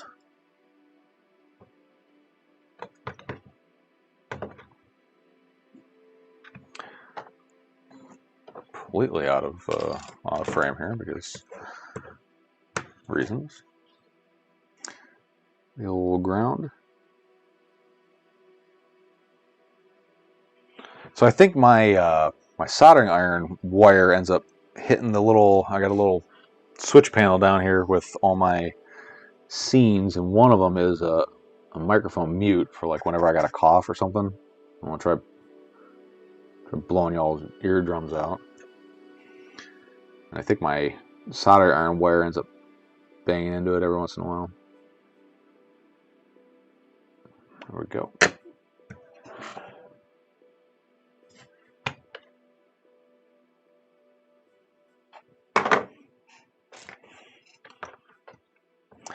Just want to see how long it takes before you unmuted. Thanks, guys. Appreciate it. Love you too.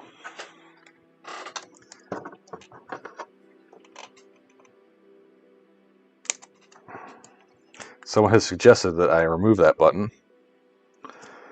And I thought, nah, what are the chances I'm going to hit it again? And it did. I mean, it does come in use. It does come in handy.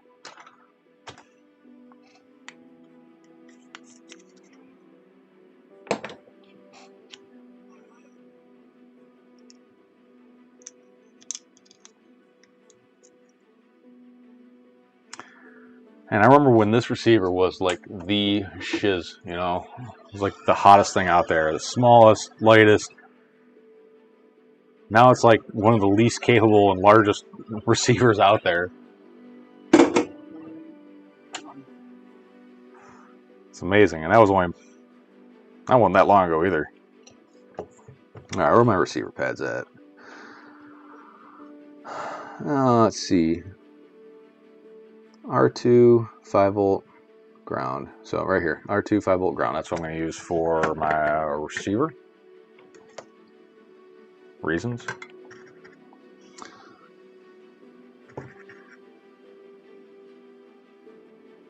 So this is a non-telemetry receiver. So it can only send, it can't receive. It does receive native telemetry from the radio, or to the radio. That's built into, it's just built into it. But that and receiver voltage are the only telemetry sensors that this thing will ever get.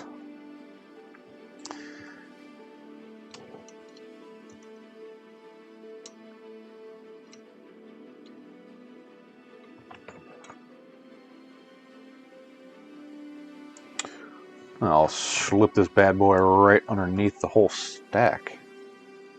Why not? Seems like a good place for it. There's plenty of room under it.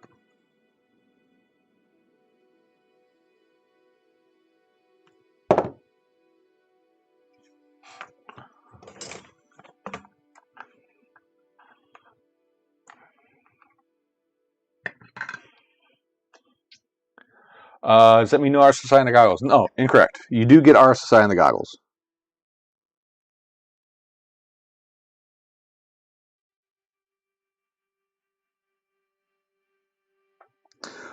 But you have to go about it a different way.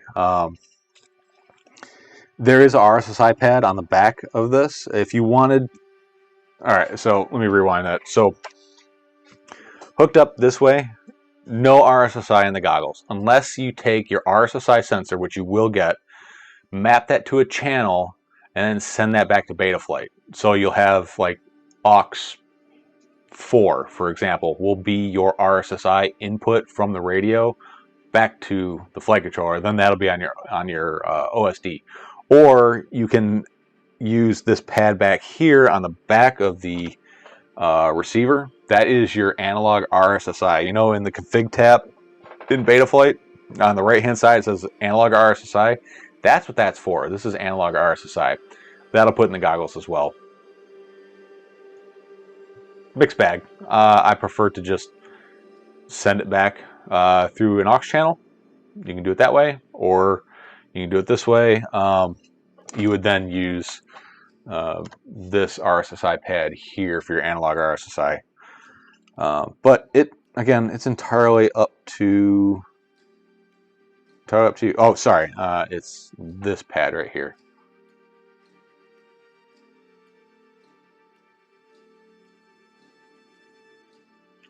Chris Croft, why don't FR Sky make a RXSR with the plug? They all come with the plug.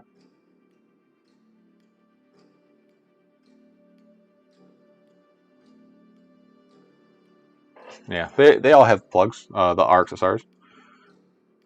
You know what, let's do that. I haven't used analog RSSI in forever. Let's go ahead and wire it up. Why not? Why not?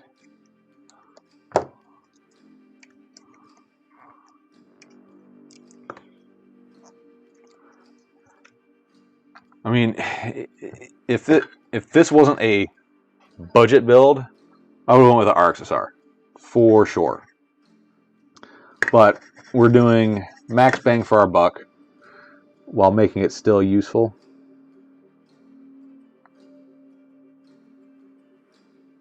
It's like I heard Stu from UAV Futures talking about doing a $99 build. Don't do that. Don't waste your $99. This is $200.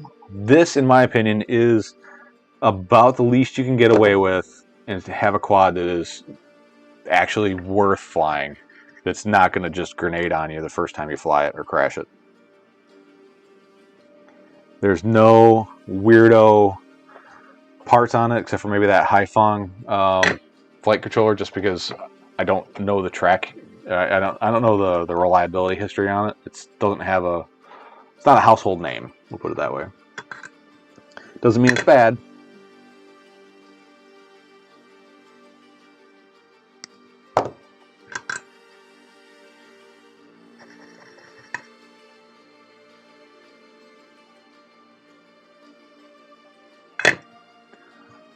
There we go.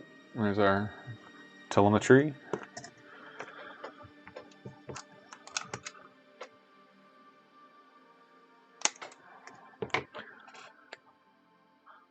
All right, Speedy Man. We'll see you around, buddy. Have a good one. Happy birthday as well. And we'll see you around. Everybody check out Speedy Turtle out on all the places, YouTube, Facebook, YouTube and Discord. Patreon if you want to get in on his giveaway. I think he's giving away a full built quad. I think the quad's already built. This has not been given away yet. Gave it away? Give it away?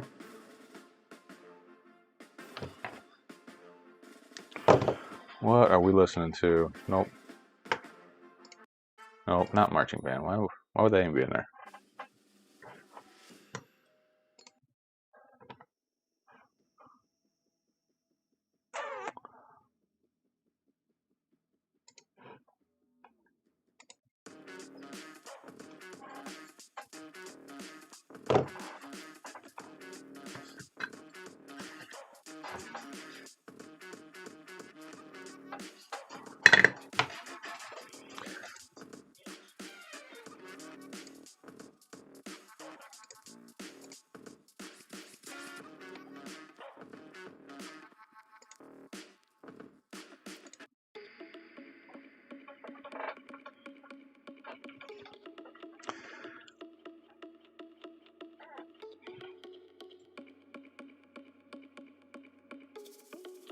So blue's going to be our analog RSSI.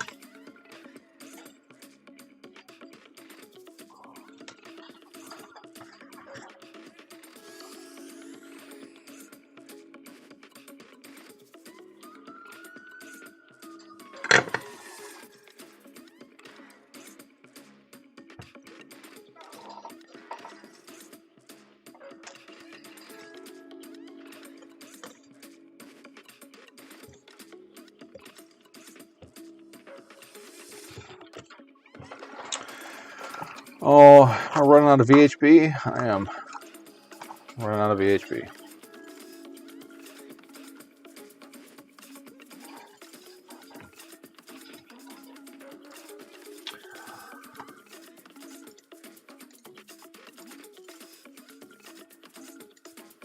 So what are you guys' thoughts on this build? Is it gonna work worth a crap? Or am I wasting a lot of money?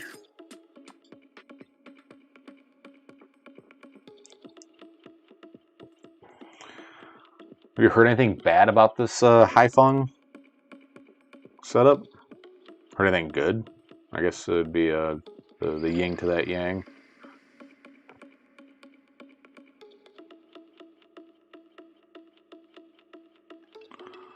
Struggling with VHP. Yeah, come on.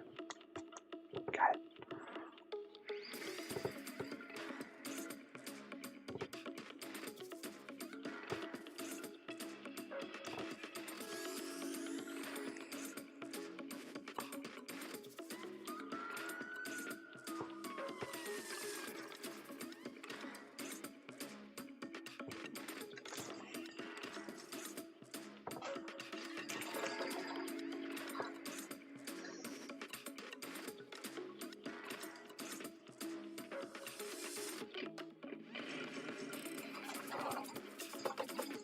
Ooh, I'm not going to be able to get to the bind button. What the hell am I thinking?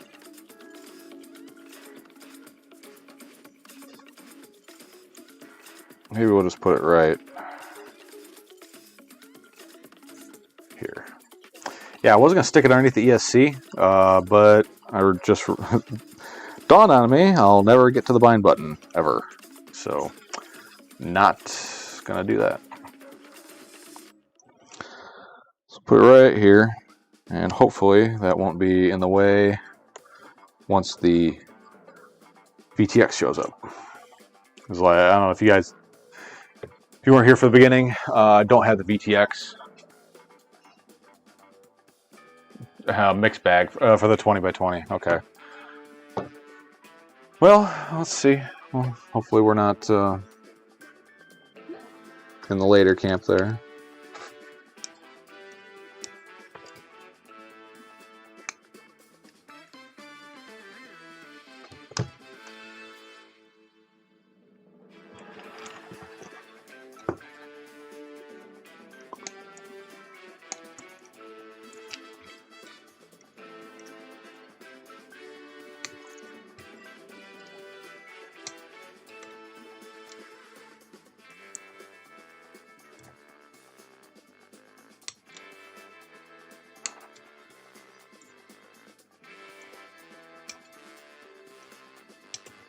Come on.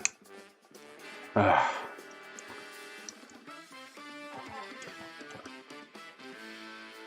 These tweezers don't have any grip to them. Just smooth jaws. They're slightly annoying. So I guess we can pretty much lock this stack into place.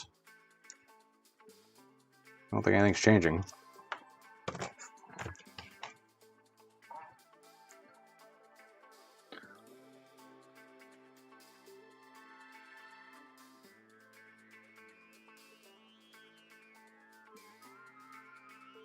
Okay, that's fair. One died in a crash and the other one was DOA.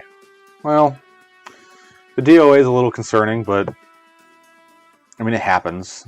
Would be the first time I've had a flight controller be dead on arrival. I've had flight controllers that, or ESCs that worked great for about 4 or 5 packs, no crashes or anything like that, and then they just don't work ever again. And RDQ's replaced them. Like, pretty much no. They wanted a picture of it in the quad, and that was it. They wanted a picture of it in the quad, and I think a picture of the actual fried ESC. And they're like, okay, cool. Here's your new one. Let's see. Geo Fairbanks. That frame certainly looks interesting for the price. Are those arms skinnier than the Apex? Give me 1 second.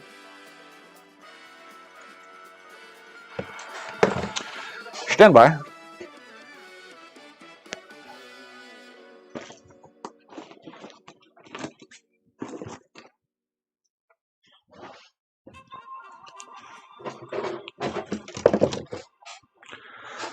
There is an Apex.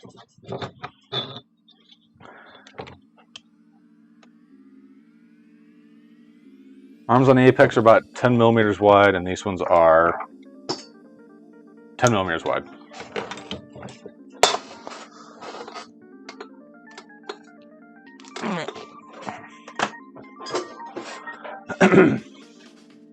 Geo Fairbanks asks, it starts the crossfire receivers under bind mode first time they're powered on. Some do, some don't. It's not 100% reliable, and we're going with XM Plus. Anyways, at least on this build.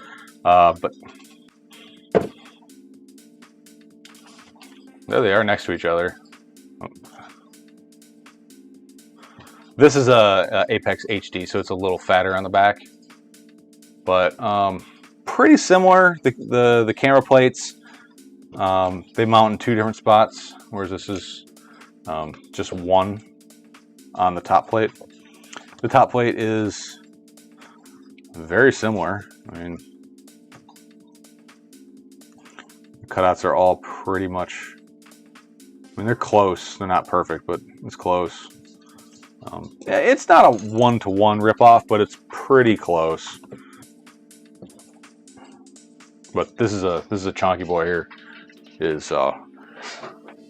She's got some gravity to her. I didn't build it very light either, so that's not the frame's fault for the most part. All right, now kind of shooting in the dark here because we still don't have that. We don't have the VTX, so I'm gonna go ahead and hook these up. But I know I'm knowing very well that I will probably end up having to desolder this and move them around, which I'm okay with. There is RSSI.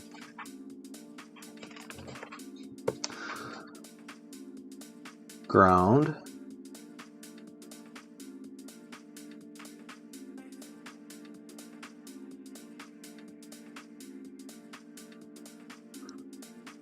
Power and RX2. There we go. Yeah, that's a big mess. Don't judge me there. I'm planning on having to move that in the future, and I'm not going to do my my antenna wires either, just because I don't know where they're going to go. So at this point, we can pretty much power up, right? Yeah, we're good to go. Let's go ahead and power it up. Let me find a cable.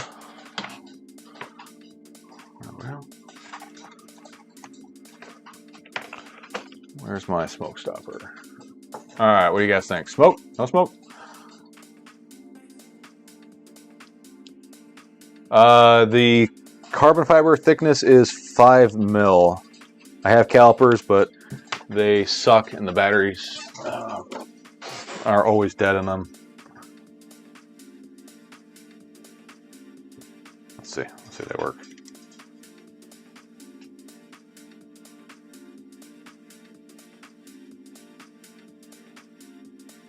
.70.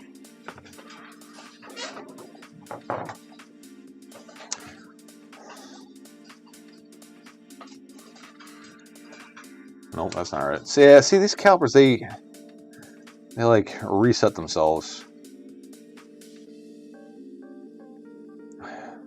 Come on.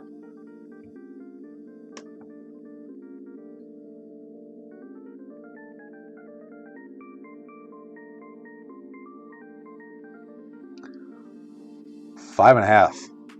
Wow, I didn't realize the Apex arms are that thick. Is that right? Yeah, holy Nikes. 2.5 mil.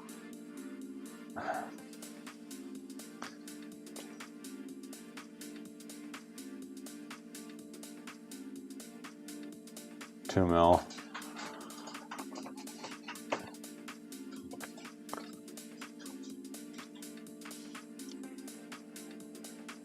$3 mil. $2 mil. So it's kind of a mixed bag. The arms are a little thinner, the bottom plate's thicker. I don't know. We'll see. Yeah, they're a little bit thinner. All right. Hopefully no smoke. Yeah, I hope no smoke. Everything looks clear. Why is my phone ding-donging? Okay. Nothing important. All right, here we go. Point that cap somewhere else. 5, 4, 3, 2, 1. Here we go. Hey. She's working.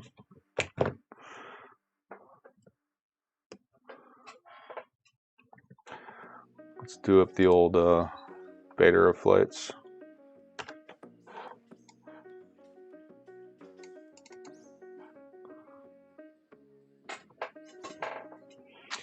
Good tones. Got it connected. Let's see. Orientation is correct. Ports UART2, CRX, UART4, and we're not doing MSP. We're gonna do TX6 or I'm assuming that receiver is going to be smart audio. Could be wrong. Config. Motor stop, D600, ESC sensor. This is a... Is it a BL Heli 32? I don't remember. I think it is a... I don't know. I gotta double check that. I'm not gonna use the... screw it. We'll leave it on. For racing, I scale down to 75, 80, somewhere around there. And acro, I full beans. Change that to 180 because don't you tell me what I can do.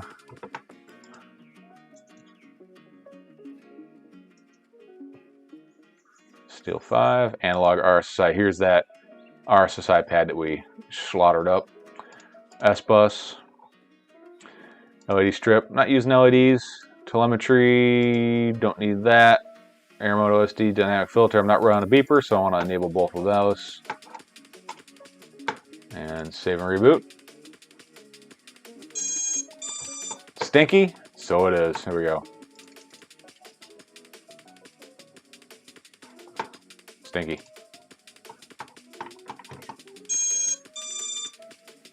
Power and battery, don't care. Failsafe, just all I do is make sure that these first 4 are auto. The rest I don't really care about. Oh, and also drop.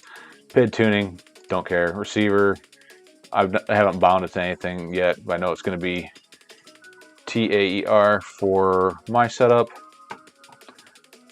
Modes, nothing, adjustments, don't care. Servos, don't care. Motors, here we go. We can go ahead and spin these up here. Oh, also want to reverse props.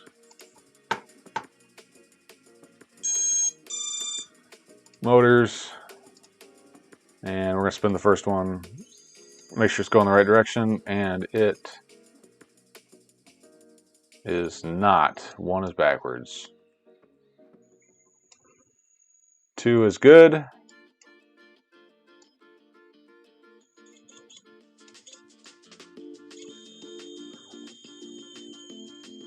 3 is backwards. 4 is backwards. Really? So 2, 3, and 4? Is that what I said?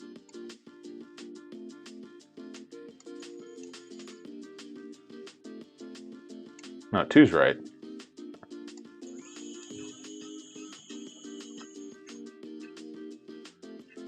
One's wrong. 3's wrong. 4's wrong. 1, 3, and 4. All right. I disconnect that. I'm pretty sure this is BL Heli 32. So we're gonna run BL Heli 32 suite.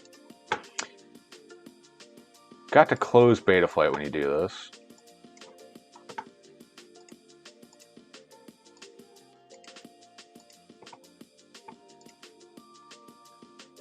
Okay, it's BL Heli 32, so 2 was the only one that wasn't. All right, so we're gonna do, so if you right click on the number here, it'll just select that one, so we're gonna do reversed.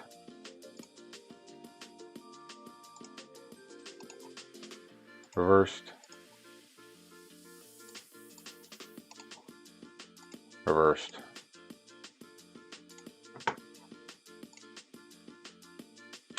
And disconnect.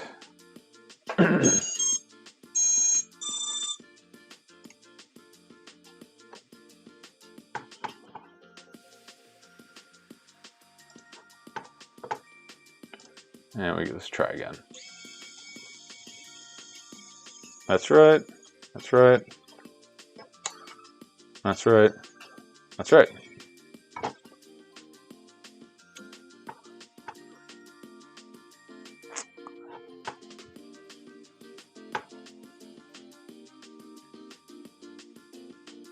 And let's see, we can go back to configuration. We can do bidirectional D-shot because this is a BL Heli 32 ESC. And we got to count our motor magnets. I usually just pick a point on the bell that has some script on it, some writing. And I just remember where that was because I'm not a very smart man. 1, 2, 3, 4, 5, 6, 7, 8, 9, 10, 11, 12, 13, 14, 14. 14, so we're good there. Save and reboot. So we go back to motors. Uh-oh. I made it angry.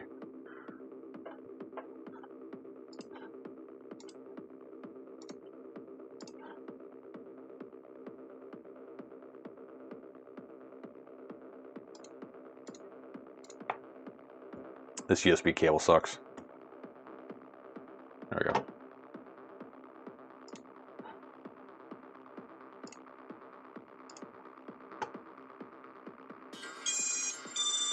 And now on the motors, we should get an error percentage, and it shouldn't really be anything.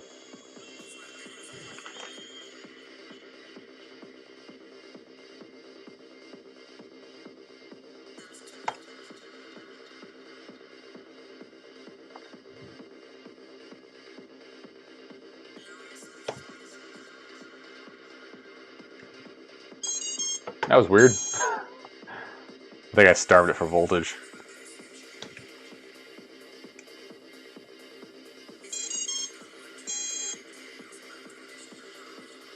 Well, that's interesting. I had to do that before.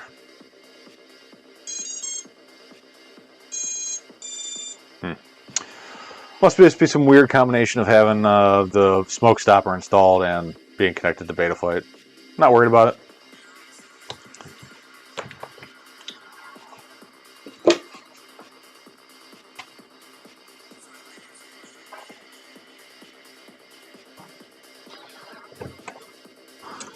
I'm gonna put the top on her.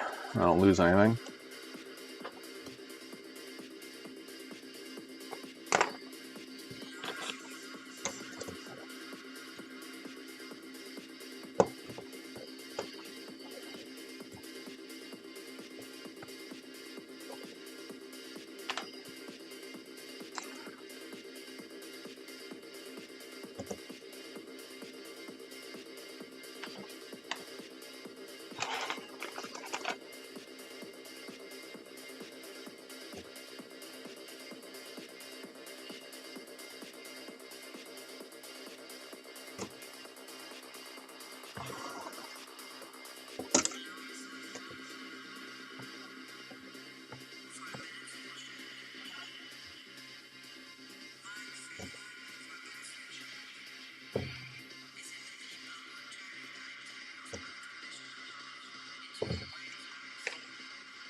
All right, well, that's about as far as we can go today.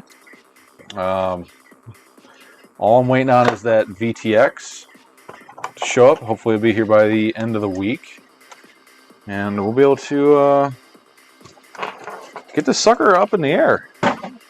Not a lot left. That was a very quick and dirty build, or quick and easy build. Nothing crazy, no issues. Plenty of real estate to work with.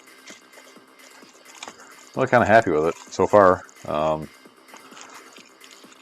That stack that's about the only like unknown here, and I don't see any reason to automatically think it's not going to be good. All the soldering looks fine. The board layout looks fine. Actually looks good. I very impressed with the board layout. I haven't seen a lot of flight controllers that were laid out that well. Probably the JB flight controllers are probably the only ones I can think of that are maybe that well thought out. Just because, you know, it's JB, you know. What are you gonna expect, right? He's like the guy. Camera did come with a little clicky control board.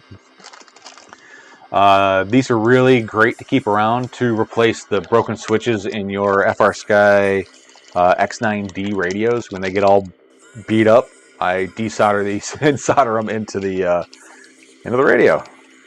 Oh, it also works pretty good for disabling the OSD, which I'm sure is enabled on this quad here. Because why wouldn't it be? A ton of leftover hardware. Not too shabby. Let's see how much it weighs right now. Just for funsies. Let's see. And the community agreed on the hurricane props for this. Take your bets. What do you think? Looking at, no, we don't want ounces. 300 grams on the button. Exactly 300. What are the chances? Dustin Gable, very smooth build for sure. What's your thoughts on the LED props? I cannot wait to try a set out. I think they're going to be kind of a novelty. They're going to fail easily. They're going to be complex, but they're going to get some really good, you're going to get some good Instagram photos out of those things. They're going to be really cool. Geo Fairbanks, Super Chat, $10. Thank you so much, Geo. He says, great build. Good luck with the Shark Bite Fund. Thank you so much. We're going to make that change. Oh, right there. Sorry, I never turned that on. I am a bad YouTuber. There we go. $10 in the fund. Thank you so much, Gio. Making the dream happen. Dustin Gabble, 247, a little shy, 300 exactly. And again, no lipo strap, no VTX, no props, no battery mat. So she's gonna bulk up a little bit here before we finish. Oh man, I'm dropping stuff everywhere.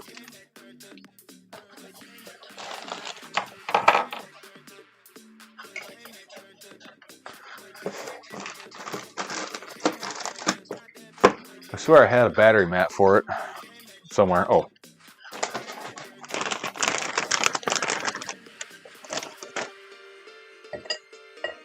How much does a cockroach weigh? 2 grams.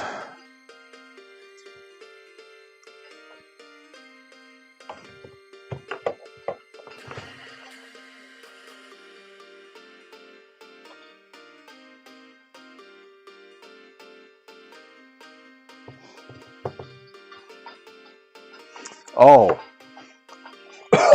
Oh. I shouldn't have went in there so deep. The battery mat smells freaking horrid. That battery mat, guess how much that thing weighs? I know you can't see the numbers here, but that battery mat weighs 7 grams. That's a lot. That is a lot more than I thought it would weigh. Wow. Jeez. That is a heavy battery mat. All right. Enough of this.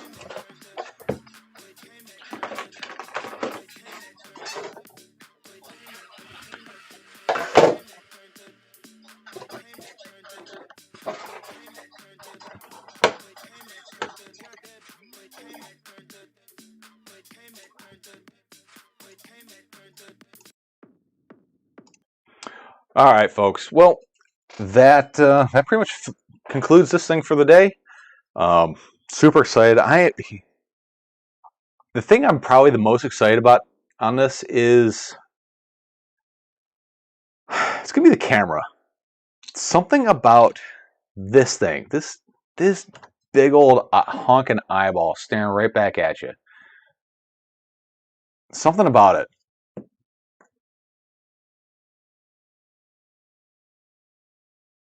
Man, I don't know. It's satisfying to look at. I can't wait to fly this thing.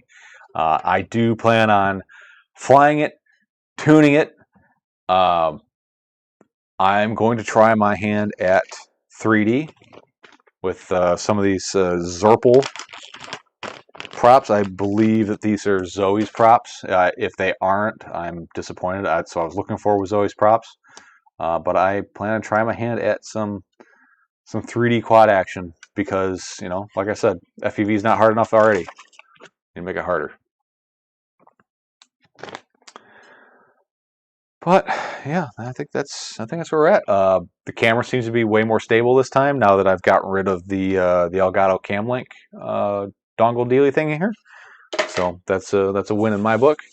Quad went together extremely smoothly, very quickly. It'd probably be even faster if I wasn't running my trap the whole time. But anyways, thanks for watching. I greatly appreciate all the support from everybody in the chats, the patron supporters up here at the top of the screen going on the scroll. I hope you guys like that. If for some reason you don't want your name up there for whatever reason, just let me know. Just put in the, you know, send it in the Patreon chat and I'll pull you out of there. I just thought it'd be a nice way to pay some respects to the people who support me the most. If you want to support me passively, go to tweet fpv.com.